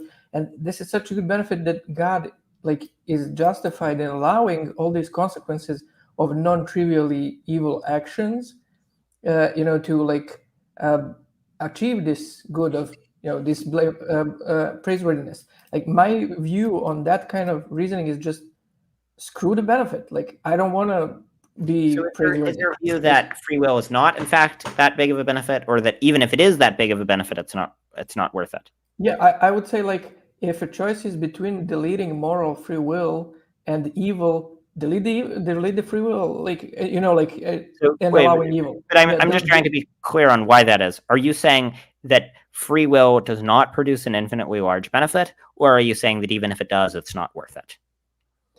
I guess both. Okay. Well, first of all, I wasn't giving a free will theodicy, so No, yeah. I'm just But- saying like but I guess, I mean, so I reject. Yeah, so I think, so I mean, what the goods I'm talking about are like relationships that last forever. Now, I don't know. I mean, so if it strengthens the sort of intensity of your relationship with someone, and that lasts forever, so it ends up producing, just in terms of utility, just like, you know, the pleasure as thoroughly outstrips the all the pains of this life every second as anything ever could, right? You know, you look back on, you know, the pains of this life, and they're so minor. It's like when you were a kid and you complained about like very lightly stubbing your toe. You know, the scope of the difference is infinitely far beyond that for the relationships that you're forming, and for, you know, even just the joy brought about by those relationships, ignoring the other goods from it. At that point, and this lasts forever. At that point, you're getting infinitely compensated infinite times over for the suffering. At that point, to me, it seems very plausible that but it's isn't worth. that the move that scholastics made, that like, but if you make that move and you think it's has weight, you know, it's kind of persuasive, then you don't need to do any other move. You don't even need to say, well, you know, all these evils that exist in this world were actually necessary for this good. Like, who cares if they're necessary? God is so gonna outstrip whatever he did to you here. Like, you could say like God just, you know, is you know, kind of wanted to be a bit of sadist, you know, like he just wants to like see people get tortured for no reason and he finds it fun. But in the afterlife, like the pleasures are gonna be infinite and to such a high intensity that they're gonna make all that suffering seem like lightly stubbing your toe as a kid. So like, how is this view, like, you know, like not having the same plausibility as the one that you sure, I see the difference, but I'm just saying, you know. So even if some amount of suffering is relatively small compared to the goods that will be had over the course of a person's life, if it's caused gratuitously, then that's still wrong, right? So, you know, even in the case of a kid who will only get very minor pleasure, or who, you know, if suppose that there's a kid and I just like cause them a little bit of agony, that would be a wrong thing to do, even if it's not in absolute terms very much agony. If I had two options, one of them is I give the kid a bit of agony and then I like give them a great reward, and the other one is I give them a great reward just from the beginning, it would obviously be wrong for me to give them the agony for no reason, because it's wrong to inflict gratuitous misery on others. And so God, insofar as, you know, as that's right, God would still be wrong on inflicting gratuitous misery. I'm going to wrap this up sort of soon, but I guess, so if you have like a final comment. Sure. Can I just like probe you a bit on that final, because I love that answer. So like, if God has two options, he can create a world where he gives you these great benefits of relationships, but it's a necessary, you know, quote unquote, ungratuitous method to achieve those relationships, method to allow all these evils that exist now. And the other option is he makes a world where there is no evils that exist now, none of the rapes, murders, tortures, dyings from starvation and disease, etc. And we don't get the relationships, but we get to live in a kind of heavenly world, and all persons like infinitely just chill and, you know, like live in heaven. They know about God, you know, they don't have that strong relationship with him, but, you know, they think he's cool because he made them in heaven. So like, which of those two, like, why do you think God creating this first one, like, is definitely better than God choosing to create the second option? Well, so remember, it doesn't have to be definitely better. In order to rebut the problem of evil, you don't have to say that definitely the premises on which it's based are false. All you need to do is say that it's at least plausible that they're false. Now, specifically, the force of the problem of evil will be inversely proportional to how uncertain the premises are. So, you know, you have to, your argument, it must rest on ethical judgments if it is to be a powerful argument. Okay, so now the question is, you know, why think that it's a better world, the one where there's the more intense relationships? Well, because there's an infinite amount of extra good. there's a more intense relationship with God, and even a slightly more intense relationship with God is infinitely valuable and brings infinite joy, and that infinite benefit lasts forever. So it's a finite cost for an infinite benefit, and finite costs for infinite benefits are worth it.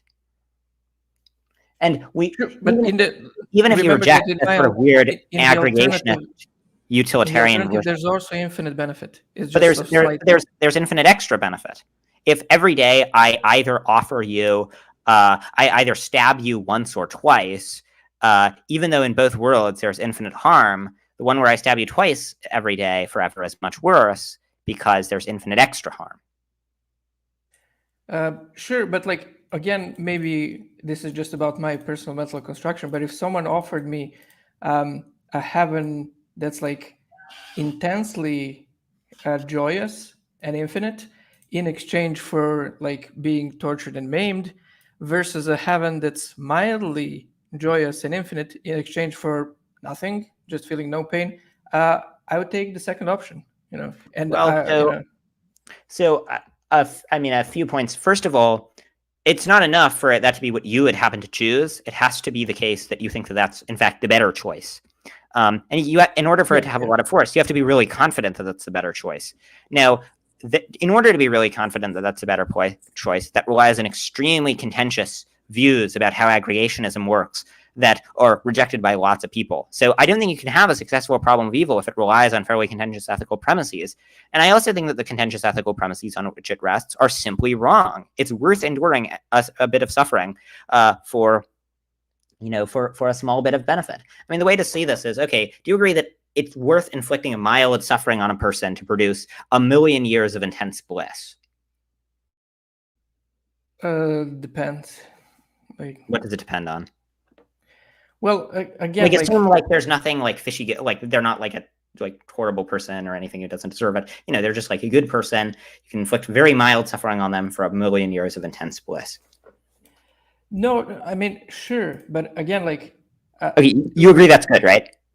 That's worth doing. In some cases, at least, yeah, it wouldn't be. I guess it wouldn't be totally prohibited, or something. So now let's imagine you very slightly increase their suffering, to give them another 1,000,000 years of intense bliss. That seems even better. Then you do that again and again and again and again and again. You keep doing it at each step of the way. It's getting better. You're only adding a little bit of suffering for just a huge amount of bliss. At the end of the process, it's like billions of years of bliss for an amount of suffering equal to a torture. At each step of the way, things have gotten better. And so then I would disagree with that. Yeah. Well, but at each step of the way, you're adding an extra 1,000,000 years of suffering. Or sorry, 1,000,000 years of intense bliss for just a little bit of extra suffering. Oh, sure, but like, first of all, I don't think I'm a purely consequentialist, and like, even if I'm calculating consequences, this doesn't assume being purely consequentialist. It sure, but very modest ethical principle. Sure, but like, there are other views that I have on ethics that prevent doing conclusions like that, because like, I'm gonna say there's not only one currency of like goodness, and you can have several currencies. And if you have one currency and you start adding it up, and you say like, well, you can do this infinitely, I'm going to say no, because at one point it's going to conflict with other currencies. Well, so suppose that you just add. It's not just pleasure. Assume it's every good, right? So it's just a billion every time, a little bit of extra suffering for 1,000,000,000 years of all the goods on the objective list. Right, so 1,000,000,000 years of like intense relationships, knowledge, wisdom, achievements, pleasure, all the things that could possibly be good. Huge amounts of this for 1,000,000,000 years. That seems worth just a teeny bit of suffering. Yeah, I would say no. Like, I think like, okay. Yeah. Well, so I think that's extremely implausible, and I think even if you think it happens to be right, you can't rest a problem of evil on an ethical premise as contentious as that you should sometimes pass up a trillion years of extreme goods of all kinds at the cost of a very, very tiny increase of suffering, less than the amount of stubbing your toe. Well, I think that's a crazy view, and I think it's certainly far too contentious to rest the argument on. Just technically, I don't think it's that contentious if we frame it as like, you shouldn't inflict egregious suffering on others just because, like, you know, you think that suffering is necessary for some great benefit that they're going to have. Like, if you can give them a slight benefit without inflicting the egregious suffering on them, you should do that instead of the first one. I think that's like very much not like going to be contentious among like Well, most no, people. so it sounds good at first when you say it, of course, but I think it will be contentious if you think through the implications. Right? If you're committed to the implication I described, that you should sometimes pass up 1 trillion years of extreme benefit for the sake of a teeny bit of suffering, then I think it becomes very implausible. But anyways, I mean, I want to get going, and I know Johnny PSR had one other question, so maybe we should wrap up. Sure, thanks. Yeah. Okay, can I ask that though? So, Yeah. there's a thing I was thinking about with the psychophysical harmony. So would you say that it's possible to, like, let's say if it was very evolutionary advantageous to smell strawberries all the time, do you think that we would all be smelling strawberries all the time? What? This is absurd, but Wait, if it was evolutionarily advantageous to smell strawberries all the time, would we be smelling? Yeah, I guess, right? Because yeah. So then it seems like when people give the examples about, oh, what if experience was something simple like smelling strawberries all the time, then that is actually, we could thank evolution for that. No, because so when we talk about smelling strawberries, you need to disambiguate between the behavior of smelling strawberries and the conscious states of smelling strawberries. So it's true that if we were if it were evolutionarily advantageous for us to behave as smelling strawberries all the time, so for us to, like, move, when you see a strawberry in the field, you like go out and smell it. If that were evolutionarily beneficial, then of course there'd be selection for it. But psychophysical harmony is not about how we behave; it's about our internal states, right? So there's a possible world where we act in the way where we smell strawberries all the time, but our internal states are just random static. And so the thing that's surprising is that we have internal states that roughly match what's going on in external reality, where, for instance, are like preceding my saying the sentence, I have the desire that formed in my mind to say the sentence, rather than having the mental state of random static. Anytime you perform action, there will be some physical state, let's call it physical state A, which is a state of the brain that gives rise to some mental state B that gives rise to some physical state C, some physical action, like, for instance, moving your arm. So A would be like the other state of the brain that causes you to think, I'd like my arm to go up. And then physical state C is your arm goes up. But the point is, we could swap out mental state B with an infinite number of other mental states, and everything else would proceed perfectly according to plan. And so then the thing that's surprising is that our mental states and our physical states line up in such a nice and elegant way. Well, not a nice enough, that's a weird way to describe it. Line up so that there's this harmonious correlation between the mental and the physical, so that when you want to move your arm moves up, rather than, for instance, your internal life being random static. Okay, I agree to all that. I just have a theory of mind that makes that not possible. But just to be clear, I think it'll apply in more physical theories of mind than you think, because even if you're a physicalist, it'll still apply unless you're a dreaded type A physicalist, because even if you think it's impossible, as a matter of fact, for the psychophysical laws to be different, right? You think like there aren't, that they're just these physical things, that it's necessary that they produce it. As long as there's a conceptual gap, then the argument goes through perfectly fine, because it's so improbable that the thing that would, the mental states that would necessarily pair with the physical states would be harmonious. So it's just like it would be. You don't explain why a person gets 10 well flushes in poker by saying it's necessary, because it's so unlikely that that in particular would be necessary. Even if it's necessary that there's that the correlations are necessary, it doesn't explain the correlations. So I think on any plausible theory, can I throw another same point? Can I throw another hypothetical at you, or you gotta go? Yeah, I guess you can. Yeah. Wait, Okay, you're getting ready to leave? Yeah. Um, Kind of hard. okay. So this is more about the gratuitous suffering earlier. So let's say you could choose between creating two beings, one which needed to be beaten to learn something and one which didn't. It would seem to cause gratuitous suffering to create the one that would needed to be beaten, and the consequence is the same. They learn something, one just needs to be beaten, one doesn't, but it seems like the benefit that you get is the same.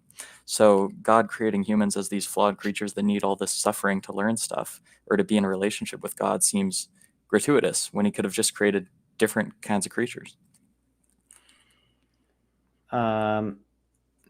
Yeah, so right. So first of all, most of the goods I point to are things where the connection between them and the good is necessary. Right. So it might be a necessary, it's a necessary fact that if you want to have the good of, helping a person out through intense suffering, which is an intrinsic good and strengthens your relationship with another person, there needs to be suffering in the world for the world to have that. Right. So most of the goods are things for which it's just, obviously necessary. Now, in the case of your relationship with God, maybe your point is, well, why wouldn't God just make us be creatures that could sort of appreciate him in the, our relationship with God might be strengthened, might be strengthened even without him sort of interfering, even if we didn't live in a world apart from him. But you might think that there's something especially valuable about sort of us coming to appreciate God through witnessing his absence. Right. So have you seen the movie Titanic? No, I'm a zoomer, but sorry. Oh, okay. It's a good movie. Hey, Vegan Gains, you're here? Oh Vegan my Gains, you made gosh, me it's vegan. Vegan Gains. What's up? Yeah. Hey, No way. You got me to go vegan Gains. That's Big pretty shout good. out. yeah. Oh, well, I'm glad all of us except Faith in Films, I guess, are vegan. But Wait, to finish comment on that. to finish answering your question, Johnny PSR, right? So you might think so if there are two relationships and the total amount of appreciation is the same, but one of them developed from one of the people being temporarily absent, and the other person come to appreciating them through their absence, you might think that sort of intrinsically boosts the quality of the relationship. Vegan Games, unfortunately, I'm planning on wrapping up the stream soonish, so maybe I'll go for like 10 more minutes. But oh my gosh, you're leaving? Yeah. We should be able to resolve this pretty quickly. Okay. Well, what do you want resolved? Yeah, so moral realism. Do you believe any kind of moral propositions or values made by God are objectively true? Do I think moral propositions made by God are objectively true? I don't think God makes the moral facts. So I guess not. So God doesn't. Okay, so moral truths are not made by God. They're discovered by God. Yeah. Just like I think God doesn't make the logical truths or the mathematical truths or the modal truths. Okay, that's interesting. But you do believe there's objective moral truths? Yeah. Okay. I'd like to hear an argument for that. Yeah. So the basic argument for moral realism is that moral realism, it's just the idea that there are certain stance-independent moral truths. There are certain things about morality that are true that don't depend on our attitudes. And the reason to think this is that if something seems obvious to you upon reflection, it seems like you're justified in thinking that it's true, unless you're given a good reason to doubt it. Now, there are lots of things, certainly, that seem obvious to me about morality upon reflection.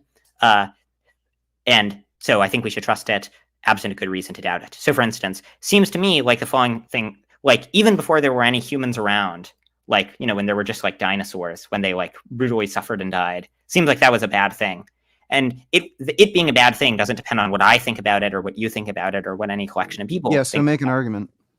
Okay, premise one. So you want me to give it formally? Okay, I guess premise one, insofar as something seems true to you upon reflection, you have some justification for believing it.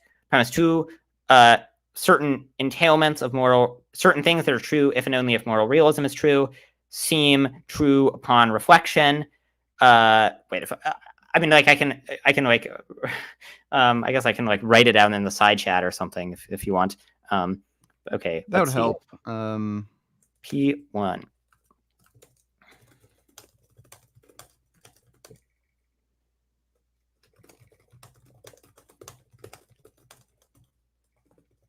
Like maybe to make things more clear, if you're going to create an argument for moral realism, we could talk about any specific moral proposition or value. So if you think like murder is bad, make an argument. Murder is bad.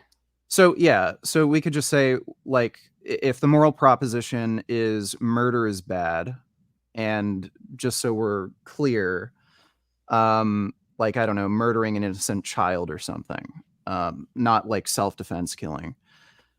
So prove to me that the moral proposition is objectively true that murder is bad. So using purely descriptive facts about murder, you should be able to make a normative conclusion, which does not result in an informal or formal logical fallacy. Okay, so the reason to think that murder is bad and that it stands independently bad is that it stands independently bad. And I think you have justification for believing that things that seem true are true, unless you're given a good reason to doubt it. So again, if it's objectively true, you should be able to give me descriptive premises about murder that result in a normative conclusion without making a formal or informal fallacy.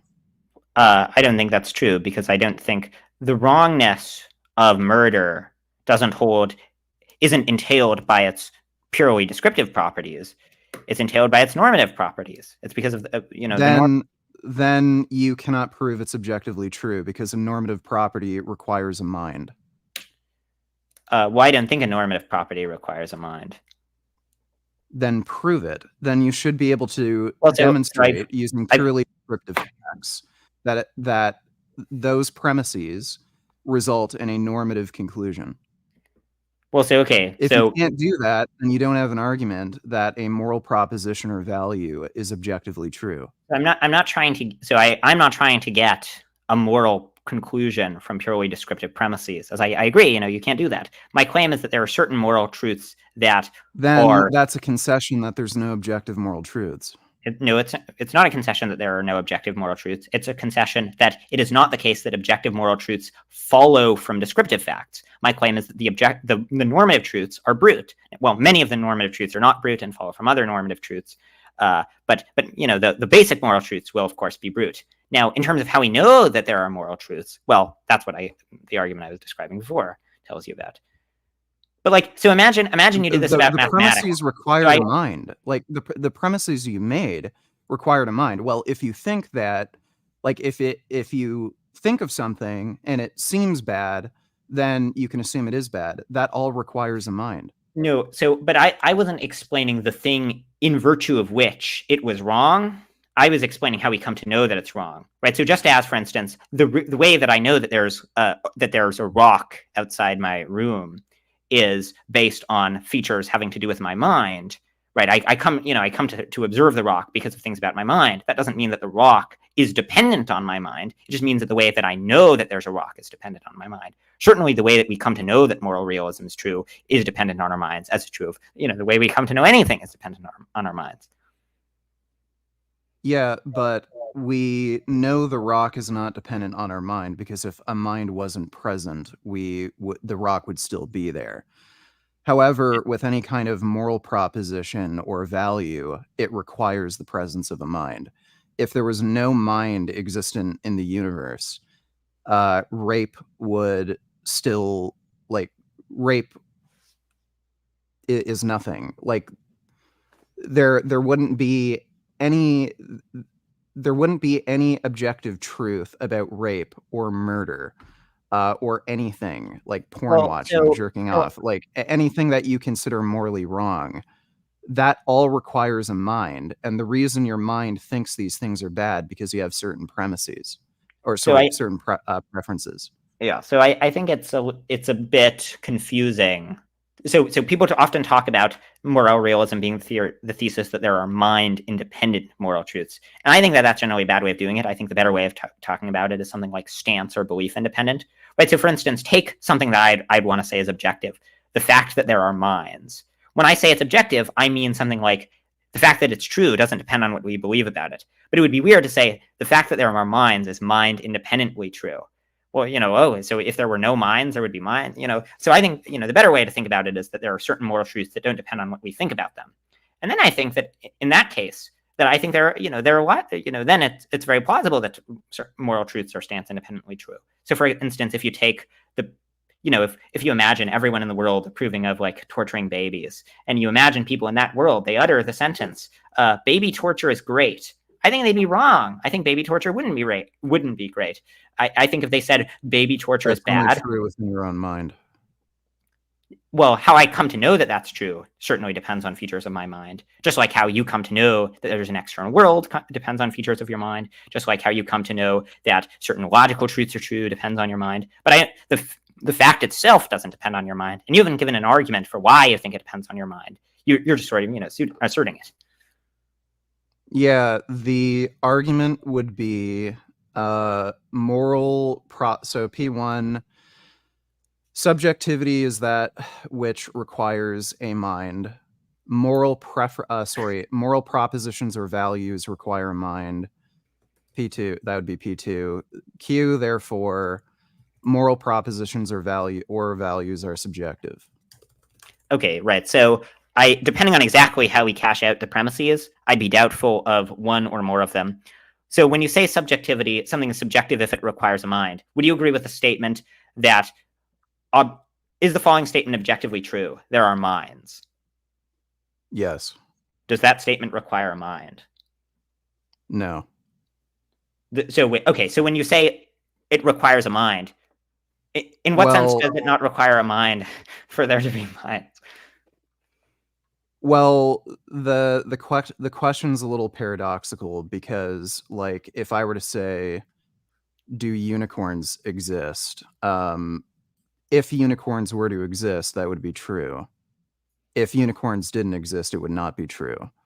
So when you're asking me the question, do minds exist? Is that objectively true? Well, yes, because minds exist. Right. In a world where there were no minds, it would not be true. Right. But so when you say in our world, it's objectively true that there's a mind, it's both objectively true that there's a mind and that it is objectively true. And it doesn't, and for there to be a mind, by definition, it requires a mind, right? So I think the better way of thinking about objectivity versus subjectivity is not in terms of the mere existence of a mind, but it's in terms of the beliefs or attitudes or something like that. So that's why, for instance, the statement "there are minds" is objective, even though like it's mind dependent. For there to be minds, there have to be minds because it doesn't depend on what we think. Even if people had the belief that there were no minds, even if people pulled the Dandenet, there still would be minds. Now, but I guess if you use if you talk about like I reject the premise that moral propositions require a mind. Well, I guess or like moral propositions or values. Yeah. There's some technicality about whether we think propositions exist, but I'll ignore that. I would reject that. I think, for instance, if the world were lifeless and barren, it would still be true that, for instance, if there were being that 8 billion years ago, before there was any life, before there were any minds, I think it was true that causing others gratuitous suffering is wrong.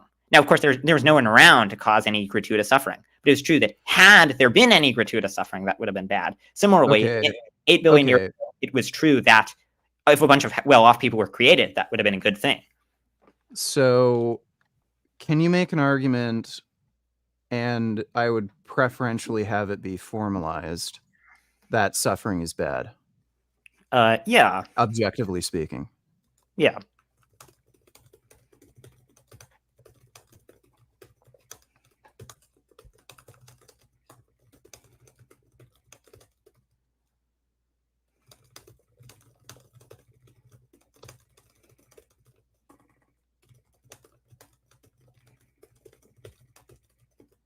Oh, sorry, I wasn't done with the argument. That's fine.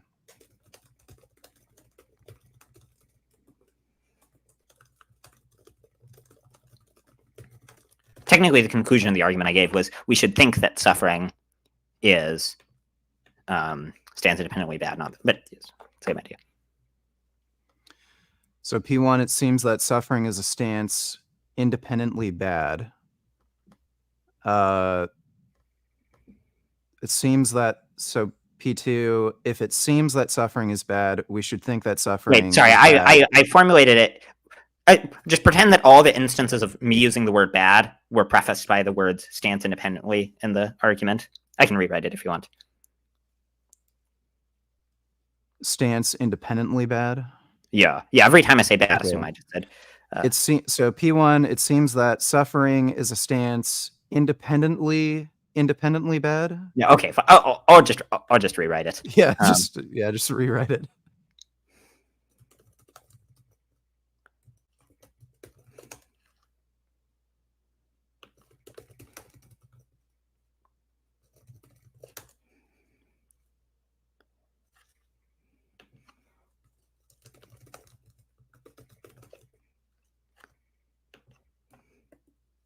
I will say I do think, okay, I have now typed it. So I do think that generally the right way to think about these things is not in terms of explicit formal arguments. Very few things are proved by way of a single explicit formal argument. Rather, things are proved by the way you become convinced of something as you consider, the arguments on, like the evidence from multiple sources on both sides, right? So the reason to think like that Julius Caesar existed, there isn't like a single formal argument whose premises guarantee the conclusion. It's that it's just the best explanation of a wide body of evidence. Well, that's more of like a scientific descriptive thing where you have to look at the culmination of evidence. Right, and I think So- similarly for moral realism, you'll have to look at a combination of the factors I don't bring think into so. it. But okay. I mean, Okay, P1, it seems that suffering is stance independently bad. P2, if it seems that suffering is stance independently bad, we should think that suffering is a stance independently bad, absent a strong reason to doubt that suffering is a stance independently bad. Therefore, there isn't a strong reason to doubt that suffering is for the conclusion? Yeah. Okay. Oh my so god. Sorry, I P3 fucked up. Wait, sorry. I fucked up 4 again. Okay, sorry. 4 should be, so we should think that suffering is stance independently bad. Wow, I'm really not having a good day. Right. So there's a problem with some of these premises, but particularly the conclusion. I asked you to make an argument in favor of the proposition that suffering is objectively bad, but the conclusion is a moral argument for why we should think suffering is bad. No, it's not a moral argument for why we should think it. It's an argument for why it's rational for us to believe that suffering is stance independent. So I asked you to formulate an argument in favor of the idea that suffering is objectively bad, but instead you formulated an argument for why we should think that suffering is objectively bad. Well, okay, so if what you want is an argument whose Those are premise two different is things. Yeah, so right, so yeah, they are slightly different. But right, Well, so they're if completely different. if I'm trying to convince you what I asked. if I'm trying to convince you that it makes sense to believe that suffering is stance independently bad, and that's a conclusion of the argument, that's perfectly fine. Now, if I wouldn't give an argument with a conclusion that suffering is stance independently bad. I'd give an argument with a conclusion like probably suffering is stance independently bad. But I didn't claim to be certain about it. I just claimed that we can have a good reason to believe it. But I mean, if you want, I can sort of rewrite the premises in that way. Okay. Well, look, if you're not sure about something, we can maybe talk about that. But like, I asked you to formulate an argument for why you think suffering is objectively bad, and instead you formulated an argument for why we should think suffering is objectively bad. Like, by the like, Okay, well, this didn't even have anything to do with objective. You just said why suffering is bad. Well, no, sorry. See the for rewritten, which is for why it stands independently bad. Do you mind if I make a comment just briefly?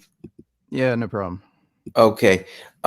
Just to clarify, I don't think he said he wasn't sure. I think what you were saying is that you have a plethora of reasons to believe one particular position over the other, and so therefore you're more convinced. And so there is a certainty that comes with that, but I don't think you were saying that you were doubtful or you weren't, the way that you characterized it, Vegan. I think it's a fair characterization. Well, okay, if that's what he's saying, he's not entirely sure, but like 99% sure, then make your best argument in favor of your belief. I don't know if I'd say 99%, but I'd be maybe I'd say maybe 85 or something.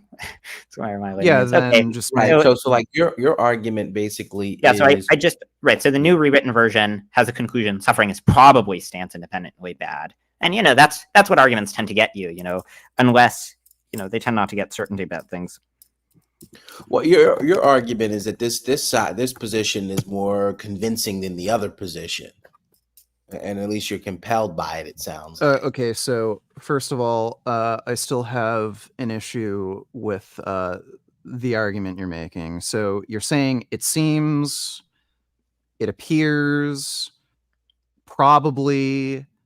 I don't care about any of those words. I don't know why you're injecting that verbiage into your arguments. Like, well, if you're arguing in favor of the stance, like, what is this doing for you? It's just, well, it seems this way. Like, just remove that crap. Yeah, but and just make an argument in sure. favor of the position. Well, I did make an argument in favor. Now you expressed that you don't care about the premises. Well, I don't really care if you care about the premises. Well, no, I didn't say I don't care about the premises. I just don't know why you're saying it seems. Well, the difference, like, even if you're not entirely sure, Faith and Films. Well, even if you're not entirely sure, just act as though you are sure. And make the best argument in favor of the idea that suffering is objectively bad. Well, I gave you the argument. The argument is, so can I just in my mind imagine you didn't write "it seems"? And no, because the argument is entirely about seemings, right? The argument. So imagine that I'm trying to convince a skeptic about the external world that there are. That there are that there are stance independent material objects. And so I make an argument of along the following lines. It appears to me that there's a lamp, and then I argue, the best explanation, I give some argument along the lines of the best explanation of the appearance of the lamp and it remaining consistent over time and so on and so forth. The best explanation of that is that there is a lamp that stance independently exists. It would be very silly for the skeptic to say, well, you're talking about how it appears to you. But of course, we all agree that there's an appearance. The question is what cut all this crap about appearances, because we're talking about appearance independent bits of the external world. But the way that you come to conclude that there are appearance independent bits of the external world is by relying on your appearances. In a similar way, the way that you come to conclude that there are stance independent moral facts is by based on the way certain things seem. But sorry, I'm going to set a hard deadline for when I'll wrap up the call at 2:15, at 2 hours and 15 minutes. So we'll leave in like 7 more minutes. If you want. Okay. So I'll give I'll read this out and then give my argument. It seems that P1, it seems that that suffering is stance independently bad. P2, if it seems that if it seems that suffering is stance independently bad and there isn't a good reason to doubt that suffering is stance independently bad, suffering is probably stance independently bad. P3, there isn't a good reason to doubt that suffering is stance independently bad. Therefore, suffering is probably stance independently bad. So, first of all, this seems a bit like question begging, because in your premises, you state suffering seems stance independently bad, and then the conclusion is stance so suffering is stance independently bad. That sounds kind of like question begging to me. Well, no, so it's not question begging, because they're not. It would be question begging if one of the premises was suffering is stance independently bad, and the conclusion was suffering is stance independently bad. But of course, that's not what happened. The premise is that it at least, it seems that way, and then the conclusion moves to it is that way because you have reason to trust that things are as they appear, as they seem, absent a reason to doubt it. Right, so it would be no different from an argument for the external world that says, look, it seems that there's an external world. If it seems there's an external world, we should think there is one, absent a reason to doubt it. So there is no such reason to doubt it, so we should think that there's an external world. Or I guess so I'll replace we should think with there probably is. But yeah, so another problem with these premises, like it seems that suffering is stance independently bad. That requires an interpretation of your mind. Like actually all of these premises require an interpretation from your mind. If it seems that suffering is stance independently bad and there isn't a good reason to doubt that suffering is stance independently bad, suffering is probably stance independently bad. Like again, that all requires an interpretation from your mind, therefore it's subjective. No. Well, I feel like I've now explained this several times. So what if I told you that I like suffering and I don't see any reason, I can't think of any reason whatsoever that suffering is bad? That's not the same thing. How would you be able to disprove that? Well, so just for the sake of argument, I disagree with all of these premises. So it seems that that suffering is stance independently bad. Disagree. It doesn't seem like that to me. If it seems that suffering is stance independently bad and there isn't a good reason to doubt that suffering is stance independently bad, suffering is probably stance independently bad. Disagree. I can't think of any reason. There isn't a good reason to doubt that suffering is stance independently bad. No, I still think suffering is not a bad thing. Yeah. So what would your argument be? Well, okay, so let me first address the thing that you said before about how all this is talking about stances, and so it can't establish stance independently bad, right? So think back to the analogy I gave before. The way you establish that there's a world independent of the appearances, you rely on your appearances to establish that there is such a world, but it's yeah, not. But I just told you, like all of my intuition and everything I've thought about this. No, I still think suffering is a good thing. What would the argument be to disprove that? Well, so I was just addressing the first thing you were saying, right? So if you sort of upon reflection thought that suffering was a great thing, well, I think you should think that given that almost no one thinks that you should think you probably have some abnormal psychology. So just like if you come to whether or not you think suffering is good or bad, that relies on the interpretation by your mind. Therefore, it's subjective. Whether you have the belief that suffering is bad is certainly subjective, but whether or not suffering is bad is not subjective. But of course, whether or not you think suffering is good or bad will depend on features of your mind. That doesn't mean that whether suffering is in fact good or bad depends on features of your mind. So this just ties back to what I asked you before. You're going to have to cross the Izot gap. You're not going to have to cross the Izot gap. And you know that's impossible. Like that's the fundamental problem. Well, it's not actually impossible to pass the Izot gap if you're a moral naturalist, and you just think that moral facts are some kind of descriptive fact. But yeah, I agree that if you're a moral non-naturalist and you don't think moral facts reduce to natural facts, then you're going to have then I agree. Then you can't pass the Izot gap. But you don't need to, because the claim isn't that the ought facts follow trivially from any descriptive facts. The claim is that the ought facts are your argument relies on the interpretation of a mind, and if a mind interprets suffering to be a good thing, you have no argument for why that's objectively not true. That's why you need to cross the Izot gap. No, so I've given an argument several times.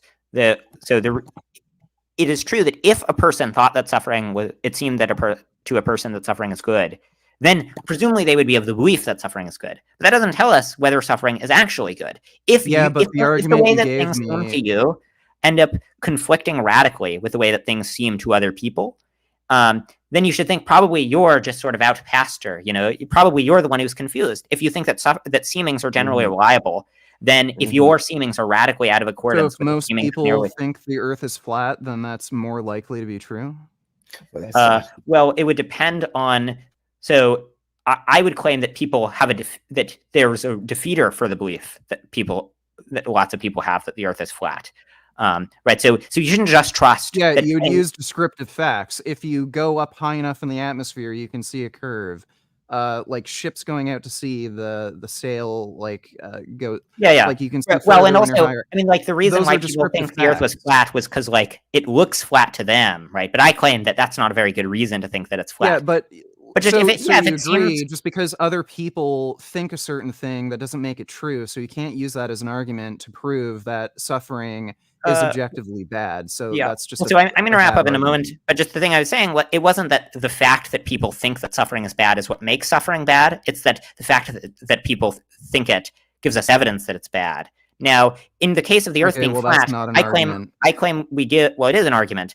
I claim that it's not an argument that actually proves anything. Well, in the Earth being flat case, I think we get some evidence for the Earth being flat. Of course, it's very weak evidence in that case, and there's a defeater for it, so you shouldn't trust it. And there's very convincing evidence in the other direction. But if you had no idea what the shape of the Earth, and all you knew was that most people thought the Earth was flat, then yeah, in that case, you'd have you should have a slight leaning towards thinking the Earth is flat. Now, in the case of our moral convictions, many people, including me, certainly have the very strong conviction. It's not just like, some shoddy inference from, well, if it's flat in the regions I see, then it's flat, or if it looks roughly flat in the regions I see, it's flat all the way around. I'm way more confident in certain moral judgments, like, gratuitous torture is bad than I am, and than I think people would be in anything like that. But anyways, I'm going to wrap up the stream. I'd be happy to chat again a bit, if you want to do a longer debate about this, happy to do it. You can reach out I'd be to down.